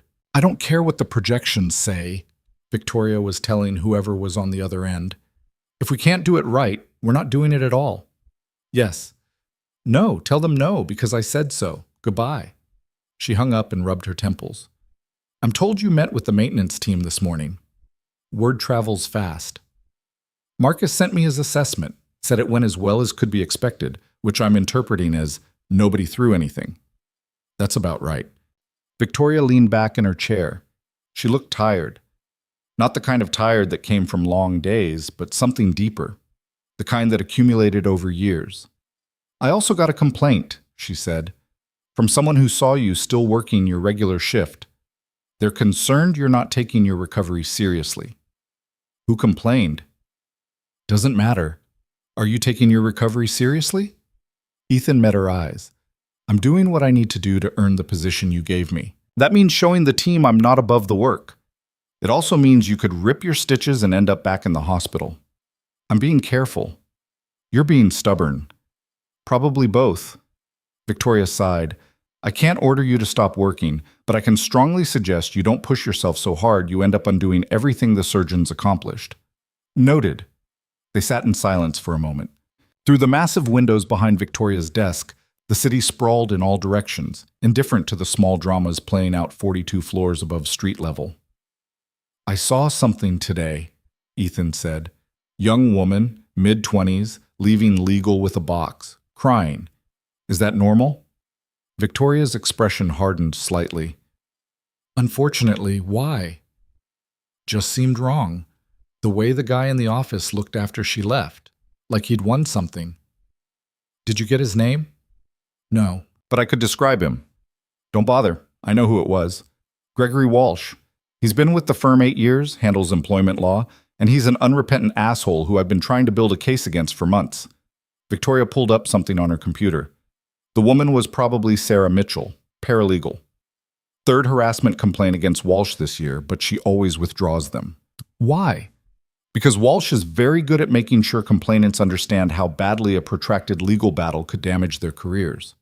He's employment law. He knows every trick, every loophole, every way to make someone's life hell if they push back. Ethan thought about the woman's tears, the satisfaction on Walsh's face. That's not right. No, it's not. But proving it is another matter entirely. What if someone else filed the complaint? Someone he can't threaten? Victoria looked at him sharply. What are you suggesting? I'm suggesting that as Director of Facilities Management, I have access to the entire building, including areas where certain conversations might take place. And if I happen to notice a pattern of behavior that created a hostile work environment, that would be something I'd be obligated to report. That's a dangerous game, Ethan. So is letting men like Walsh operate with impunity. Victoria studied him for a long moment. You've been a director for less than 24 hours and you're already planning to take down a senior attorney. I'm planning to do my job. If that includes documenting problems, so be it. A slight smile crossed Victoria's face. You're going to be a pain in my ass, aren't you? Probably. Good. We need more of that around here. She closed her laptop. But be careful. Walsh has friends on the board. He's also vindictive as hell. You go after him, he'll come after you. Let him. I've been shot at by people a lot scarier than a corporate lawyer. Those people weren't trying to destroy your career and custody of your daughter. That stopped Ethan cold. What? Walsh plays dirty. If he feels threatened, he'll dig into your background, find anything he can use. A decorated veteran struggling with PTSD? A single father whose work schedule might be questioned? He'll use whatever ammunition he can find. Ethan's jaw tightened. I don't have PTSD. Do you have nightmares about your deployments? Sometimes. Doesn't everyone? Probably. But Walsh will call it PTSD. Will question whether you're mentally stable enough for a director-level position. Whether you're a fit parent. It won't be true. But truth doesn't matter to people like him. Perception does. The weight of what Victoria was saying settled over Ethan like a blanket soaked in cold water. He'd thought about the professional risks of taking this job. He hadn't considered that someone might use Mia against him. So what do I do? He asked. Let him keep harassing people because fighting back is too dangerous? I didn't say that. I'm saying be smart about it. Document everything. Build an airtight case. And when you move, make sure it's terminal. Don't wound him. Finish it. Ethan nodded slowly. This was a different kind of combat than what he'd trained for. Different rules, different weapons. But the objective was the same, protect people who couldn't protect themselves. I'll be smart about it, he said. See that you are. I didn't fight my own board to promote you just so Walsh could destroy you in the first month. Friday came faster than Victoria expected. She spent Thursday night in an argument with herself about whether showing up to dinner at Ethan's apartment was appropriate. CEOs didn't socialize with their directors, especially not directors they'd just promoted under questionable circumstances, especially not at apartments in Queens where the elevator might not work, and the neighborhood was definitely not where anyone from the executive floor lived. She went anyway. The building was exactly what she'd pictured. Aging brick, graffiti on the entrance, a security door that buzzed when she pressed the button for apartment 4C. The elevator did work, barely, groaning its way to the fourth floor like it resented every foot of travel. Apartment 4C was at the end of a dimly lit hallway. Victoria could hear music and laughter from inside before she knocked. Mia answered the door, wearing a dress covered in sparkles and holding what appeared to be a plastic tiara. You came, the girl announced. Dad said you would, but I wasn't sure because you're really important, and we're just us. Just us is pretty important too, Victoria said, stepping inside. The apartment was small, very small. The entire space might have fit inside Victoria's living room, but it was clean, decorated with obvious care, and covered in Mia's artwork. The refrigerator was indeed a shrine to crayon drawings of her father in various superhero poses. Ethan emerged from the kitchen, wearing an apron that said Grill Sergeant and looking embarrassed. Mia picked the apron, he said quickly. It's perfect. She also picked the pizza topping, so if you don't like pineapple, I apologize in advance. Pineapple is fine, Mia beamed. See, Dad? I told you some people have good taste. The dinner was chaotic in the best possible way. Mia talked non-stop about school, her rock collection, which she insisted on showing Victoria in exhaustive detail. Her best friend Jasmine's upcoming birthday party, and her theory that Mrs. Patterson definitely wanted to marry her father because she always smells like fancy soap when she knows he's coming. Ethan tried several times to steer the conversation toward literally anything else, but Mia was unstoppable. And she made Dad cookies, Mia continued around a mouthful of pizza. Homemade cookies with chocolate chips. That's basically a marriage proposal. That's basically being nice, Ethan corrected. People can be nice without wanting to get married. Sarah in my class says when adults bring each other food, it means they're interested. She watches a lot of cooking shows, so she knows about this stuff. Victoria hid her smile behind her wine glass. Sarah sounds very wise. She is. She also said you're pretty enough to be in movies, and that Dad should definitely give Mrs. Patterson a chance before someone else asks her out. Okay, Ethan said firmly. New topic. Right now. But right now, Mia. The girl sighed dramatically but switched subjects to the rock collection, specifically a piece of quartz she'd found in Central Park that she was convinced was probably magic. After dinner, Mia retreated to her room to work on homework, leaving Victoria and Ethan alone in the small living room. He'd put on coffee that was significantly better than what the hospital cafeteria had offered. Sorry about the interrogation, Ethan said, handing Victoria a mug. She's been excited about this all week. Kept asking if CEOs like regular food or if you only eat at fancy restaurants. What did you tell her? That you're a person just like anyone else. A generous assessment. Accurate assessment. Victoria looked around the small apartment. Photos covered one wall. Ethan in uniform, younger and harder looking. Ethan with a woman who must have been his wife, both of them laughing at something off camera. Mia at various ages, growing from baby to toddler to the energetic 7-year-old currently singing to herself in the next room. This is a nice place, Victoria said. It's small. Small doesn't mean not nice. Ethan sat on the worn couch, wincing slightly as he settled. It's what we can afford. Rent-controlled, which is the only reason we're still here. Landlord keeps threatening to find reasons to kick us out so he can renovate and triple the rent. That's illegal. So is a lot of things. Doesn't mean they don't happen. Victoria thought about her own apartment. 3,000 square feet of premium real estate in a building with a doorman, a gym, and a parking garage where her driver kept the car she rarely rode in.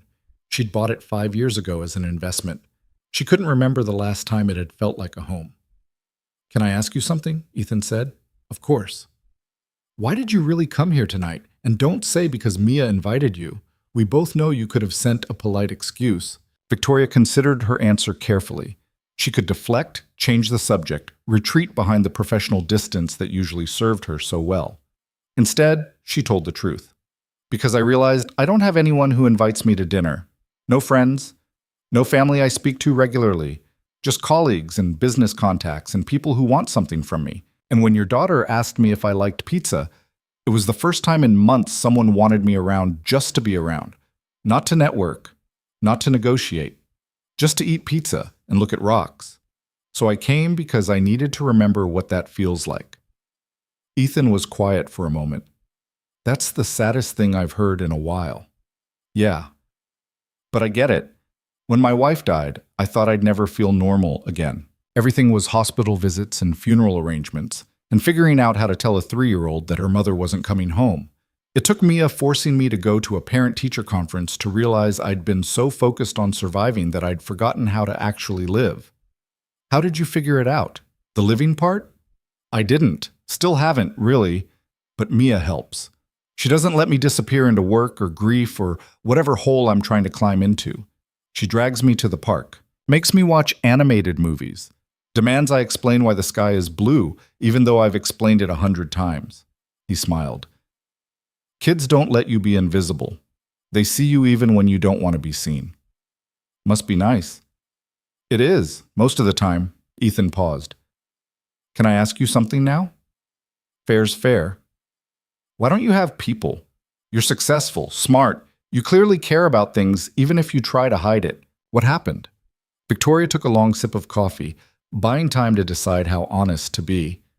I made choices, she said finally.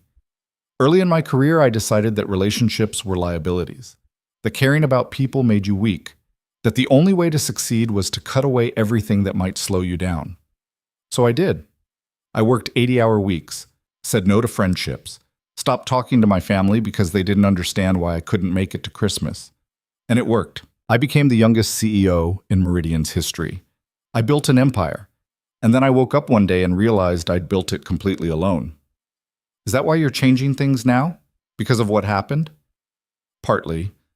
But also because I watched you bleed out on my floor and I realized that if it had been me instead of you, there wouldn't have been anyone standing vigil at the hospital. No daughter waiting for news. No friends checking in. Just board members calculating the impact on stock prices and lawyers figuring out succession plans. That's really sad, Victoria. It was the first time he'd used her first name. It sounded strange, too familiar, and too honest. Yeah, she agreed. It is.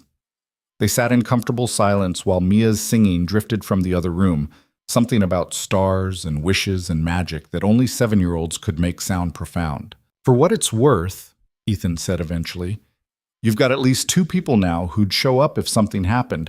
3 if you count Mia, which you should, because she's already planning your next visit. Is she?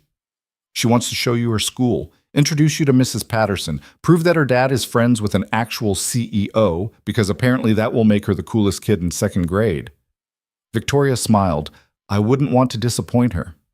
Trust me, you won't. She's already told half her class that you're coming to career day. I haven't broken it to her yet that CEOs probably don't do career day. Why not? Ethan blinked. What? Why wouldn't I do career day? When is it? Next month, but you don't have to, I want to, unless you think it's inappropriate. I think Mia will lose her mind with excitement, and I'll never hear the end of it. Good. Put it on my calendar. Tell Jeremy to make it happen. Before Ethan could respond, Mia appeared in the doorway, already in pajamas despite it only being 7:30. Dad, can Ms. Hale read me a story, please? You always do the voices wrong. Ethan looked at Victoria. You don't have to. I'd love to, Victoria interrupted. 20 minutes later, she found herself sitting on the edge of a small bed reading Charlotte's Web to a 7-year-old who was fighting sleep despite her best efforts. Ethan had been right. They were on Chapter 12, and Mia had very strong opinions about whether Wilbur was truly safe or if the book was lying to make her feel better. The spider is going to die, isn't she? Mia asked drowsily. Victoria paused. She'd read this book as a child, knew exactly what happened. Yes, but she has babies who remember her, and Wilbur never forgets what she did for him. That's sad, but also kind of nice. Yeah, it is. Mia's eyes were already closing. Sushi. Hale? Yes? I'm glad you're not dead. I think my dad would have been really sad if you died. Victoria's throat tightened unexpectedly. I'm glad I'm not dead, too. And I'm glad you like pineapple on pizza. That makes you good people. High praise. The highest, Mia mumbled, and then she was asleep. Victoria sat there for a moment longer, watching the girl breathe, surrounded by drawings of heroes and rocks that were probably magic. Then she quietly stood and left the room, pulling the door almost closed behind her. Ethan was washing dishes in the tiny kitchen. He looked up when she appeared. She asleep? Out cold. Chapter 12 is apparently very exciting. Wait until Chapter 21. She cries every time, even though she knows what's coming. Victoria picked up a dish towel and started drying without being asked. They worked in companionable silence for a few minutes. Thank you for tonight, Victoria said finally. I needed this more than I realized. You're welcome anytime. Fair warning, though, next time Mia might recruit you for her rock-finding expeditions. She's been talking about going back to Central Park. I haven't been to Central Park in 5 years. Then you're overdue. They finished the dishes. Victoria gathered her coat and bag. At the door, Ethan stopped her. Monday morning, he said, when I officially start. Any advice? Victoria thought about all the advice she'd given to executives over the years. Strategic positioning, political maneuvering, protecting your territory. Be yourself, she said instead. Don't try to be what you think a director should be. Just be Ethan Cole. The rest will follow. That simple? That simple. And that hard. She left before he could respond, taking the groaning elevator back down to street level where her driver was waiting. During the ride back to Manhattan, she thought about small apartments and rock collections and a girl who believed in magic. For the first time in years, Victoria Hale went to sleep feeling like maybe, possibly, she was building something that actually mattered, even if it had taken a bullet to wake her up. Monday morning arrived with the kind of gray sky that made New York look like it was still deciding whether to commit to the day. Ethan stood outside Meridian Financial at 6:30, staring up at the glass tower that had been his workplace for 5 years but had never really been his in any way that mattered. Today that changed. His new office was on the 38th floor, 4 floors below the executive suites, but worlds away from the basement break room where maintenance staff gathered. It had a window, a desk that wasn't secondhand, a nameplate that Jeremy had already installed. Ethan Cole, Director of Facilities Management and Veteran Integration. The title still felt like it belonged to someone else. Marcus found him standing in the empty office at 7, holding a cup of coffee that had long since gone cold. "You planning to actually sit down?" the security guard asked. "Or just stand there looking terrified?" "Leaning toward terrified." "Fair enough. But you might want to look busy. Linda Vasquez is on her way up with 3 other maintenance supervisors, and they have what she's calling the list." Ethan had barely processed this when Linda appeared in the doorway, followed by 2 men and another woman, all carrying folders that looked ominously thick. "Morning, Director," Linda said, her tone making it clear she was still deciding whether he'd earned the title. "You said you wanted to know what's broken. We came prepared." The next 2 hours were a crash course in everything Meridian Financial had been ignoring for years. Broken equipment that never got replaced, safety violations in the loading docks, inadequate staffing that forced people to work doubles, a ventilation system on floors 12 through 15 that had been malfunctioning for 8 months. "Why wasn't any of this reported?" Ethan asked, scribbling notes. "It was," one of the men said. His name was Robert, 30 years in building maintenance. Multiple times, gets sent to some facilities management company we contract with. They send back estimates that are too expensive. Nothing happens. "Who approves the estimates?" "VP of Operations, guy named Hendricks. He's been rubber stamping rejections for 3 years. Ethan added Hendricks to his growing list of people he needed to talk to, or possibly fight. The jury was still out. By 9:30, he had 17 pages of notes and a headache that felt like it had its own heartbeat. Linda and her team had left, seemingly satisfied that he'd at least listened, even if they doubted he could do anything about it. His phone buzzed. Text from Victoria. "Surviving your first morning?" "Define surviving," he typed back. "Still conscious. Haven't fled the building." "Then yes, barely." "Good. Conference room 3, 10 o'clock. We need to discuss the Walsh situation." Ethan had spent the weekend documenting everything he could find about Gregory Walsh. Public records, court filings, 3 separate harassment complaints that had been withdrawn, a pattern that was impossible to ignore once you started looking. He'd also talked to Sarah Mitchell, the paralegal he'd seen crying. She'd been reluctant at first, afraid of retaliation. But when Ethan explained he wasn't asking her to file another complaint, just to tell him what happened so he could understand the pattern, she'd opened up.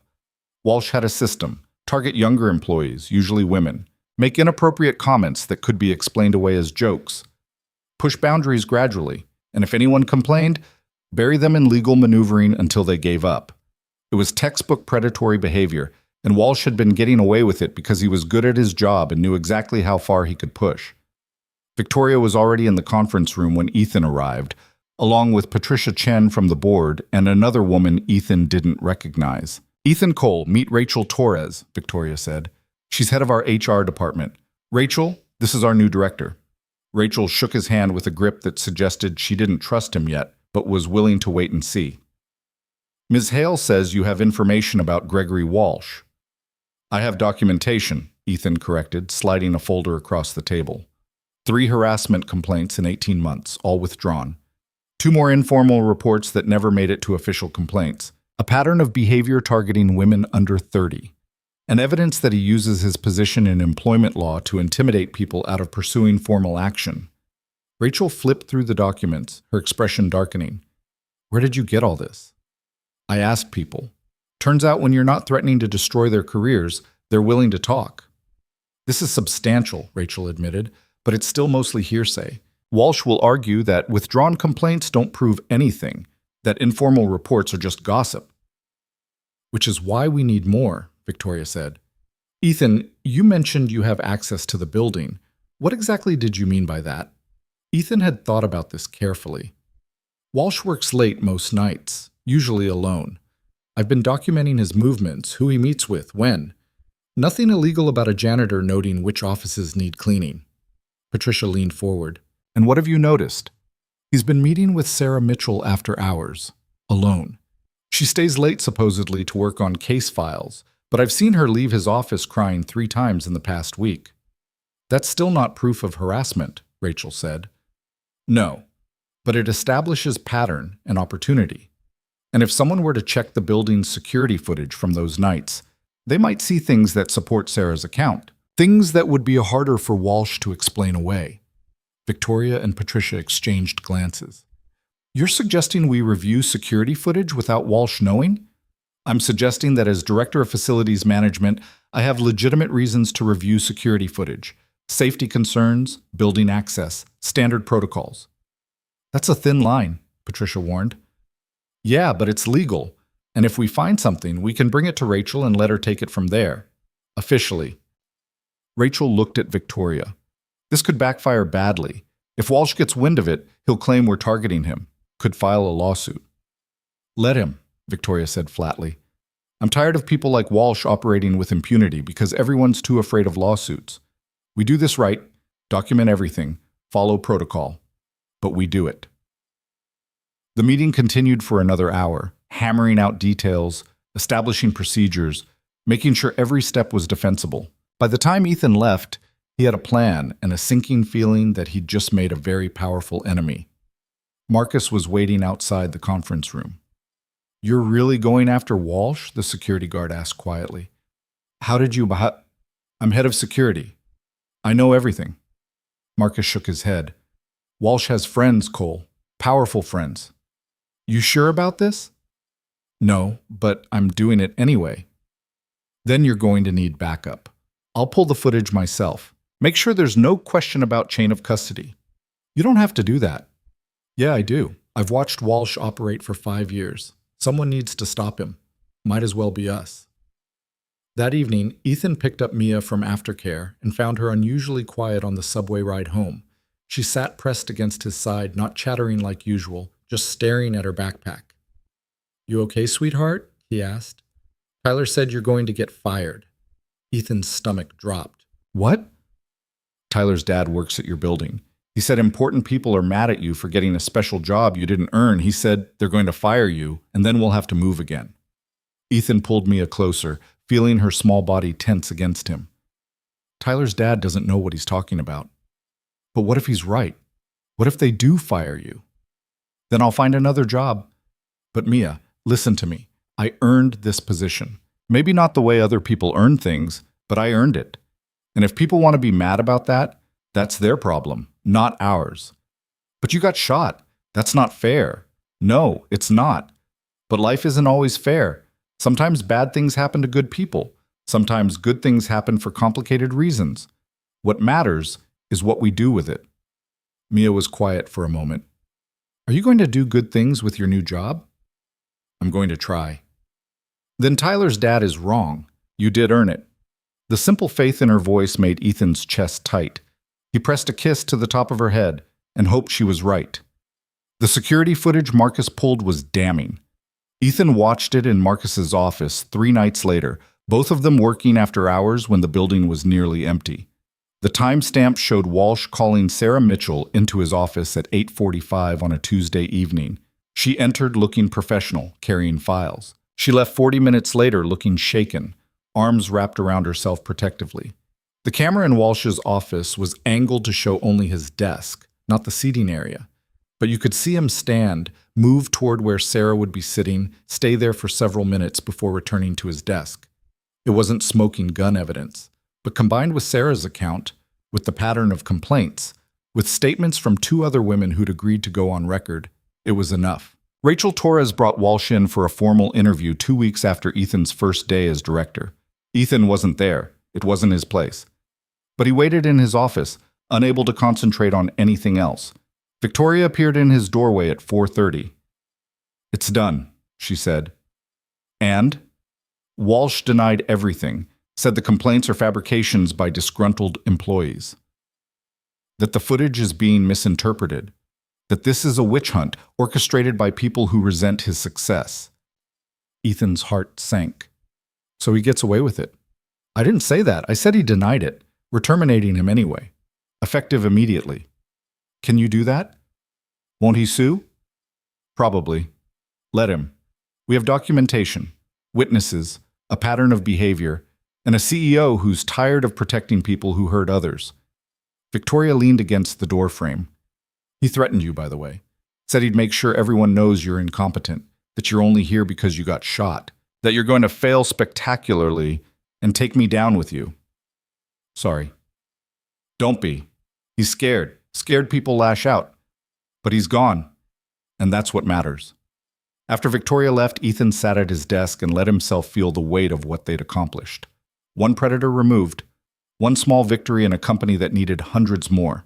His phone buzzed. Text from Sarah Mitchell. Thank you. I know it was you. Thank you. He didn't respond. There was nothing to say. The next 2 months passed in a blur of 18-hour days and constant crisis management.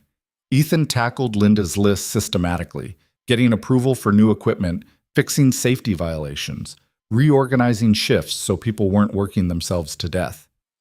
He also started the Veteran Integration Program, working with HR to flag applications from former service members and make sure they were routed to appropriate positions instead of defaulting to entry-level work. They hired a former Navy logistics officer as a procurement specialist. An Army communications expert joined the IT department. A Marine Corps intelligence analyst ended up in strategic planning. People noticed. The press noticed, too.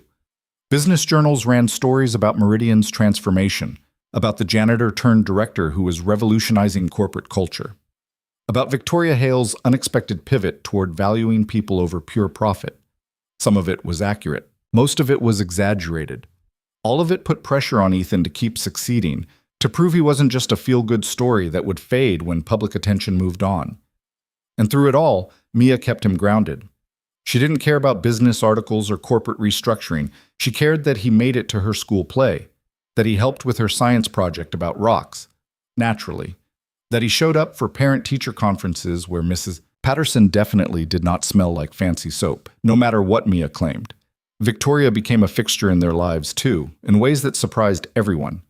She came to career day like she'd promised, fielding second-graders' questions about what CEOs actually do with patients that shocked her own assistant. "Do you have a private jet?" one kid asked. "No, the company has a jet. I just use it sometimes." "That's basically the same thing," the kid insisted. "You're not wrong," Victoria admitted. She started joining them for dinner once a week, usually Fridays. Mia looked forward to it, setting the table with elaborate care and insisting they use the fancy plates that were actually just regular plates Ethan had bought at Target. And slowly, carefully, Victoria began to change. She cut back her hours. Not dramatically. She was still Victoria Hale, still driven by the need to excel. But she stopped working weekends, started saying no to meetings that didn't matter, delegated responsibilities to executives who'd been waiting years for her to trust them. The board noticed. Charles Morrison called for a special meeting to discuss concerning changes in leadership priorities. Victoria attended, listened to his complaints, and then stood to address the room. "You're right," she told them. "My priorities have changed.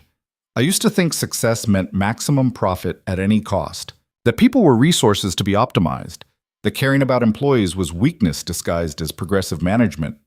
I was wrong." The room went silent. "Ethan Cole took a bullet for me," Victoria continued, "not because I deserved it, not because we were friends, not because he owed me anything. He did it because he saw someone in danger and decided that was more important than his own safety. And that decision forced me to confront something I'd been avoiding for 15 years. The person I'd become wasn't someone worth saving." Charles started to interrupt, but Victoria held up a hand. "I'm not finished. Since promoting Ethan and implementing his programs, we've seen turnover decrease by 32%. Employee satisfaction scores are up. Productivity is up. And yes, we're spending more on benefits and equipment and training, but we're also attracting better talent and retaining people who would have left for companies that actually gave a damn about them. So if you want to vote me out for caring about people, go ahead. But you'll be voting out the best version of this company we've ever had. The vote, when it came, was 9-3 in Victoria's favor. Charles Morrison resigned from the board 2 weeks later. 1 year after the shooting, Meridian Financial looked nothing like it had before. The janitorial staff had been reorganized into a facilities management department with clear advancement paths. Veterans made up 12% of new hires placed in positions that matched their skills. The company had established a scholarship fund for employees' children, partially funded by Victoria herself. And Ethan Cole was still there, still doing the work, still refusing to let success change who he was. He arrived at the office to find his team had decorated it with balloons and a banner reading 1 year of not getting shot. Linda stood in the center of it all, arms crossed but smiling slightly. "We figured it was worth celebrating," she said. "The not getting shot part." "Real mature," Ethan said, but he was smiling too. "We also got you this." She handed him a plaque. "From the entire facilities team. Well, most of them. Devin still thinks you're overrated, but he's coming around." The plaque was simple, engraved with words that made Ethan's throat tight. "To the guy who saw us when we were invisible. Thank you for making us matter." "I didn't do this alone," Ethan managed. "No, but you started it. That counts for something." The celebration continued for an hour before everyone filtered back to work. Ethan was answering emails when Victoria appeared in his doorway. "Got a minute?" she asked. "For you?" "Always." She entered and closed the door. "I have an offer for you." "That sounds ominous." "Vice President of Operations. You'd oversee all facilities, building management, procurement, and the Veteran Integration Program. Significant raise. Stock options. Your own department budget." Ethan stared at her. "You're joking." "I don't joke about promotions. Victoria, I've been a director for 1 year. I'm still figuring out half the job. And you're doing it better than people who've been in corporate management for decades. Ethan, you've changed this company. Not just the programs you implemented, but the culture. People feel seen here now. They feel like they matter. That's because of you.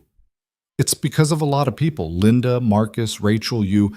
Yes, but you're the one who made us believe it was possible. So I'm offering you the VP position. You can say no. You can stay where you are. But I think you're ready for this."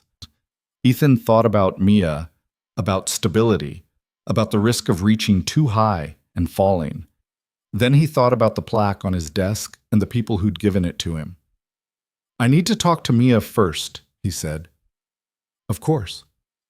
But Victoria, thank you for taking a chance on me, for changing, for becoming someone I'm proud to work for." Victoria's expression softened. "Thank you for showing me it was possible." That evening, Ethan sat with Mia on their worn couch and explained the offer. She listened with the serious expression she wore when trying to understand grown-up things. "Will you have to work more?" she asked finally. "Probably not. Different work, not more work." "And we won't have to move?" "No, we're staying right here." "Then you should do it." "But Dad?" "Yeah?" "Can Ms. Hale still come for dinner? Because I like when she's here. She's not as lonely when she's with us." Ethan pulled his daughter close. "Yeah, sweetheart. She can still come for dinner." "Good, because I think she needs us." Out of the mouths of 7-year-olds, Ethan thought. The anniversary of the shooting brought media attention Ethan could have done without. Reporters wanted interviews, wanted the story retold, wanted to know how it felt to be a hero. He declined them all, except one. A local news segment that agreed to focus on the Veteran Integration Program rather than him personally. During the interview, standing in Meridian's lobby with Linda and 3 other veterans he'd helped place, Ethan finally articulated something he'd been thinking about for months. "I'm not a hero," he told the reporter. "I just made a choice. The real heroes are the people doing this work every day. The people who show up and give everything they have to jobs that don't always recognize their worth. The people who take care of their families and their communities and each other without expecting recognition. That's heroism. Everything else is just noise." The segment aired that evening. Mia watched it 3 times, beaming with pride. Victoria watched it once, sitting in her apartment that still didn't feel like home, and cried for the first time in years.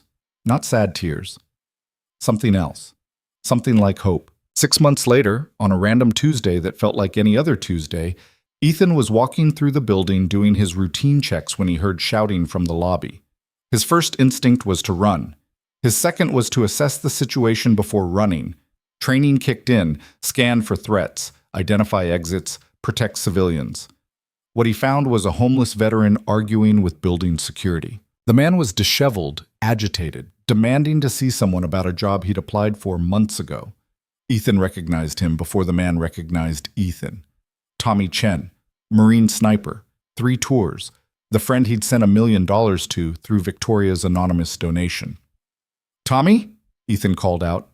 The man turned, eyes wild, then focused. "Cole? Jesus Christ, is that you?"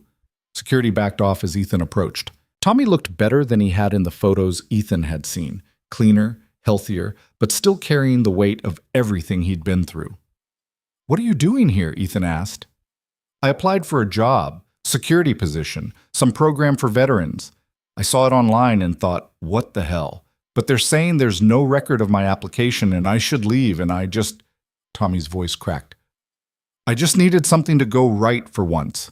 Ethan put a hand on his friend's shoulder. "Come with me." He led Tommy to his office, past security, past the confused looks, up to the 38th floor. Once inside, he closed the door and let Tommy fall apart safely. "I got your money," Tommy said eventually. "The $1 million. Anonymous donation," they said, "but I knew it was you. Had to be you.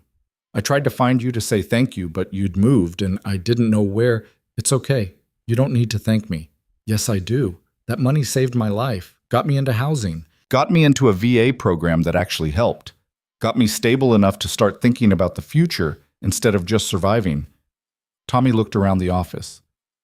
"And apparently you became some kind of executive?" "Long story. I got time." So Ethan told him. All of it. The shooting, the recovery, the promotion, the year of fighting to prove he belonged. Tommy listened with the patience of someone who understood that some stories couldn't be rushed. "And the job you applied for?" Ethan finished. "That's mine to fill." "When did you submit your application?" 3 months ago. Never heard back." Ethan pulled up his computer and searched, found Tommy's application flagged as incomplete. Someone in HR had requested additional documentation, and Tommy, living in transitional housing without reliable internet, had never received the email. "Can you start Monday?" Ethan asked. "What?" "The position is head of building security. You'd work with Marcus, oversee the security team, help implement protocols. It's yours if you want it." Tommy stared at him. "You can't just hire me because we're friends." "I'm not. I'm hiring you because you're qualified. Marine sniper with security experience, leadership training, and intimate knowledge of threat assessment. You're exactly what we need. The fact that you're my friend is just a bonus." Tommy, I sent you that money because you deserved it. Because you saved my life more than once overseas and I wanted to return the favor. Now I'm offering you this job for the same reason, because you've earned it. So stop arguing and say yes." Tommy's eyes filled with tears he refused to let fall. "Yes. Yeah. I'll take it." They shook hands across the desk. 2 veterans who'd survived things that should have killed them, now building something that actually mattered. That evening, Ethan told Mia about Tommy over dinner. "So your friend from the Marines is going to work with you?" she asked, carefully picking pepperoni off her pizza because she'd decided she was a vegetarian this week. "Yep." "Is he nice?" "Very nice. Saved my life a couple times." "Then he should come to dinner. We can show him my rock collection. And maybe Ms. Hale should come too, so it's a party." "It's Tuesday. Ms. Hale comes on Fridays." "Then we'll change it. I'll make invitations." Before Ethan could argue, Mia was already digging through her art supplies, determined to create the world's most elaborate dinner invitations. An hour later, Ethan texted Victoria. "My daughter is throwing a dinner party Thursday to meet my friend Tommy. You're invited. Apparently it's mandatory." Victoria's response came immediately. "What's the dress code?" "Casual, but Mia's making invitations, so prepare for glitter." "I can handle glitter." Thursday's dinner was chaotic and perfect. Tommy arrived early, nervous and clutching flowers he'd bought from a bodega. Victoria showed up exactly on time with wine and a dessert she'd clearly paid someone to make but pretended she'd baked herself. Mia appointed herself host and gave everyone assignments. Tommy was in charge of setting the table. Victoria was in charge of salad. Ethan handled the actual cooking while Mia supervised everyone with the authority of a 7-year-old who knew exactly how things should be done. "You're Ms. Hail from TV," Mia informed Victoria. "You said my dad was brave." "He is brave. And you said people should be seen even when they're invisible." "I did say that." "Good. Because Tommy was invisible too, but Dad found him anyway. That's what heroes do." Victoria glanced at Ethan, who was very deliberately focused on the stove. "Yeah," she said softly. "That's exactly what heroes do." Dinner conversation ranged from serious to ridiculous. Tommy and Ethan traded war stories, editing out the worst parts for Mia's benefit. Victoria talked about the company's expansion plans. Mia explained her rock collection in exhaustive detail and made everyone promise to help her find more specimens in Central Park. "We could go Saturday," Victoria suggested, "if everyone's free." "You want to spend your Saturday looking for rocks?" Ethan asked. "Why not? I haven't done anything normal in years. Might as well start now." So Saturday found them in Central Park. Ethan, Mia, Victoria, and Tommy searching for rocks that were probably magic and definitely just rocks. But Mia's enthusiasm was infectious, and by the end of the afternoon, even Victoria was crouched in the dirt, examining stones with the seriousness they deserved. "This one is good," Victoria declared, holding up a piece of quartz. "That's a really good one," Mia agreed. "You should keep it." "Yeah? Yeah. For your office. So you remember that not everything important happens in meetings." Victoria pocketed the rock and caught Ethan's eye. He was smiling, holding Mia's backpack that was now full of geological treasures, looking more at peace than Victoria had ever seen him. "This," she thought, "this is what matters. Not the stock prices, or the board meetings, or the business articles. Not the power, or the prestige, or the corner office. Just people. Seeing each other, choosing each other, showing up for the small moments that somehow added up to a life worth living." A year later, on the second anniversary of the shooting, Meridian Financial held a company-wide event recognizing employees who'd gone above and beyond. Ethan sat in the audience next to Tommy, watching Linda Vasquez receive an award for 30 years of service that had finally been properly recognized. Victoria gave the keynote speech, looking out at a crowd of employees who no longer feared her, but respected her in ways that actually mattered.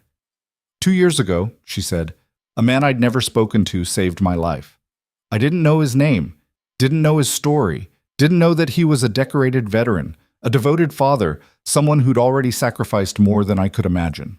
I'd walked past him for 5 years and never seen him. And when he took a bullet meant for me, it forced me to ask a question I'd been avoiding my entire career. What's the point of building an empire if you don't see the people who make it possible?" The room was silent. Ethan Cole taught me that heroism isn't about grand gestures. It's about showing up, about seeing people when they're invisible, about doing what's right even when it's hard, especially when it's hard. And if we can build the company on those principles, then maybe we're building something that actually matters. The applause was genuine, earned, real.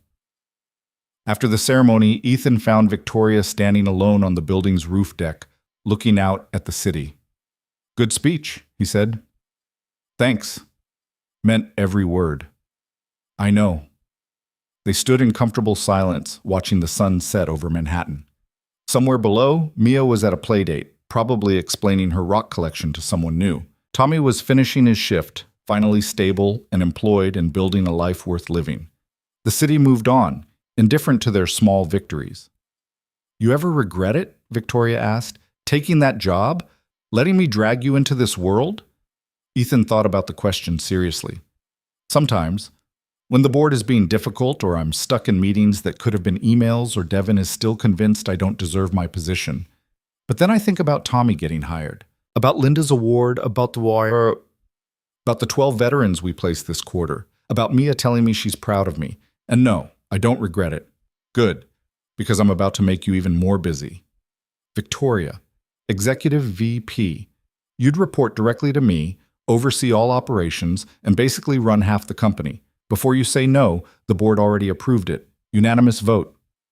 Even without Charles? Especially without Charles. Turns out when you remove the people who actively hate progress, progress becomes a lot easier. Ethan laughed. I need to talk to Mia first. I know. She'll say yes. She always says yes when it means you're doing good work. You know my daughter too well. Someone has to make sure she keeps you grounded. They watched the city lights start to flicker on, one by one, thousands of stories playing out in thousands of windows.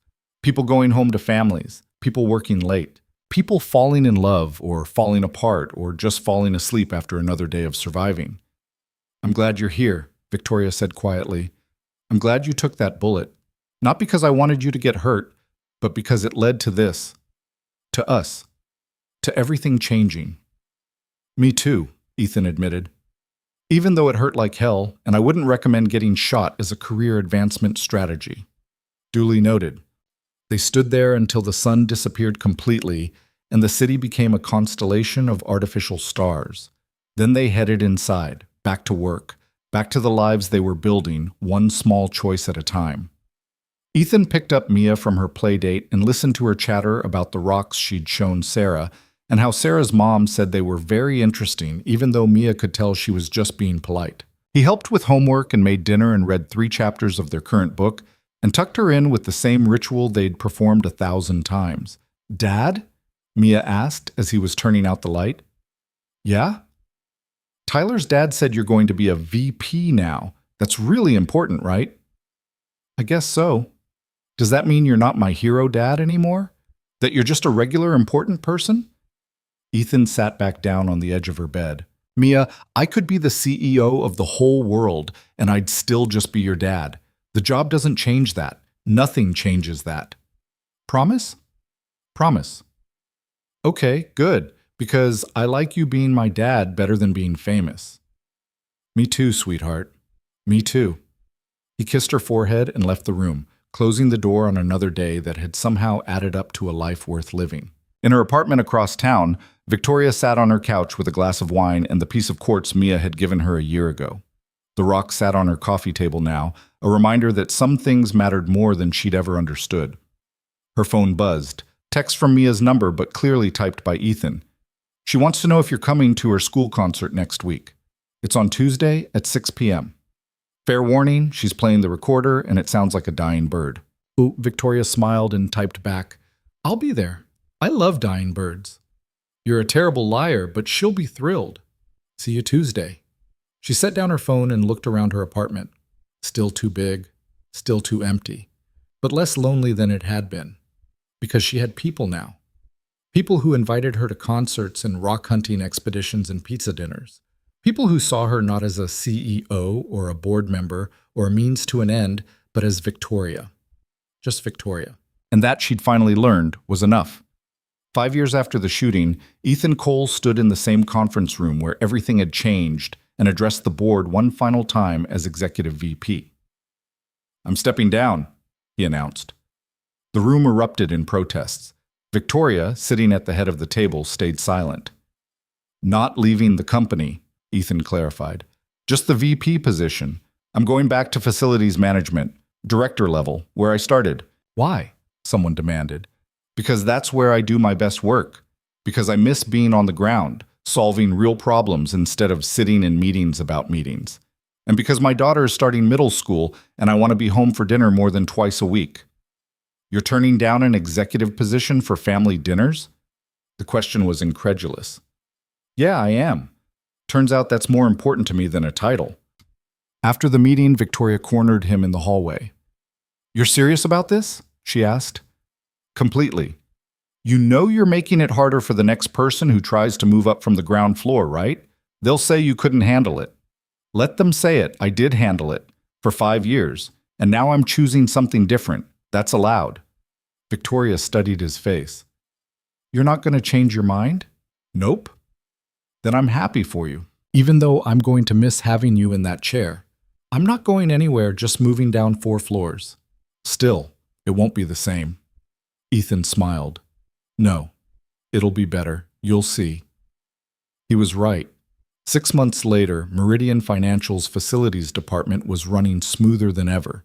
Ethan had trained his replacement well, a former Navy logistics officer who brought fresh ideas and zero tolerance for inefficiency. Tommy had been promoted to director of security. Linda had finally retired with a pension that actually reflected her 35 years of service. And Ethan went home at 5:30 every day to a daughter who was navigating middle school with the same determination she'd once brought to rock collecting. "How was school?" he asked on a random Tuesday. "Terrible. Amazing. Confusing. The usual." "Want to talk about it?" "Not yet. Can we just watch something stupid?" "Absolutely." They settled on this couch with popcorn and a movie Mia had seen a dozen times. Halfway through, she leaned against her father's shoulder. "Dad?" "Yeah?" "Do you ever regret it? Getting shot, I mean, all the stuff that happened after?" Ethan thought about it seriously.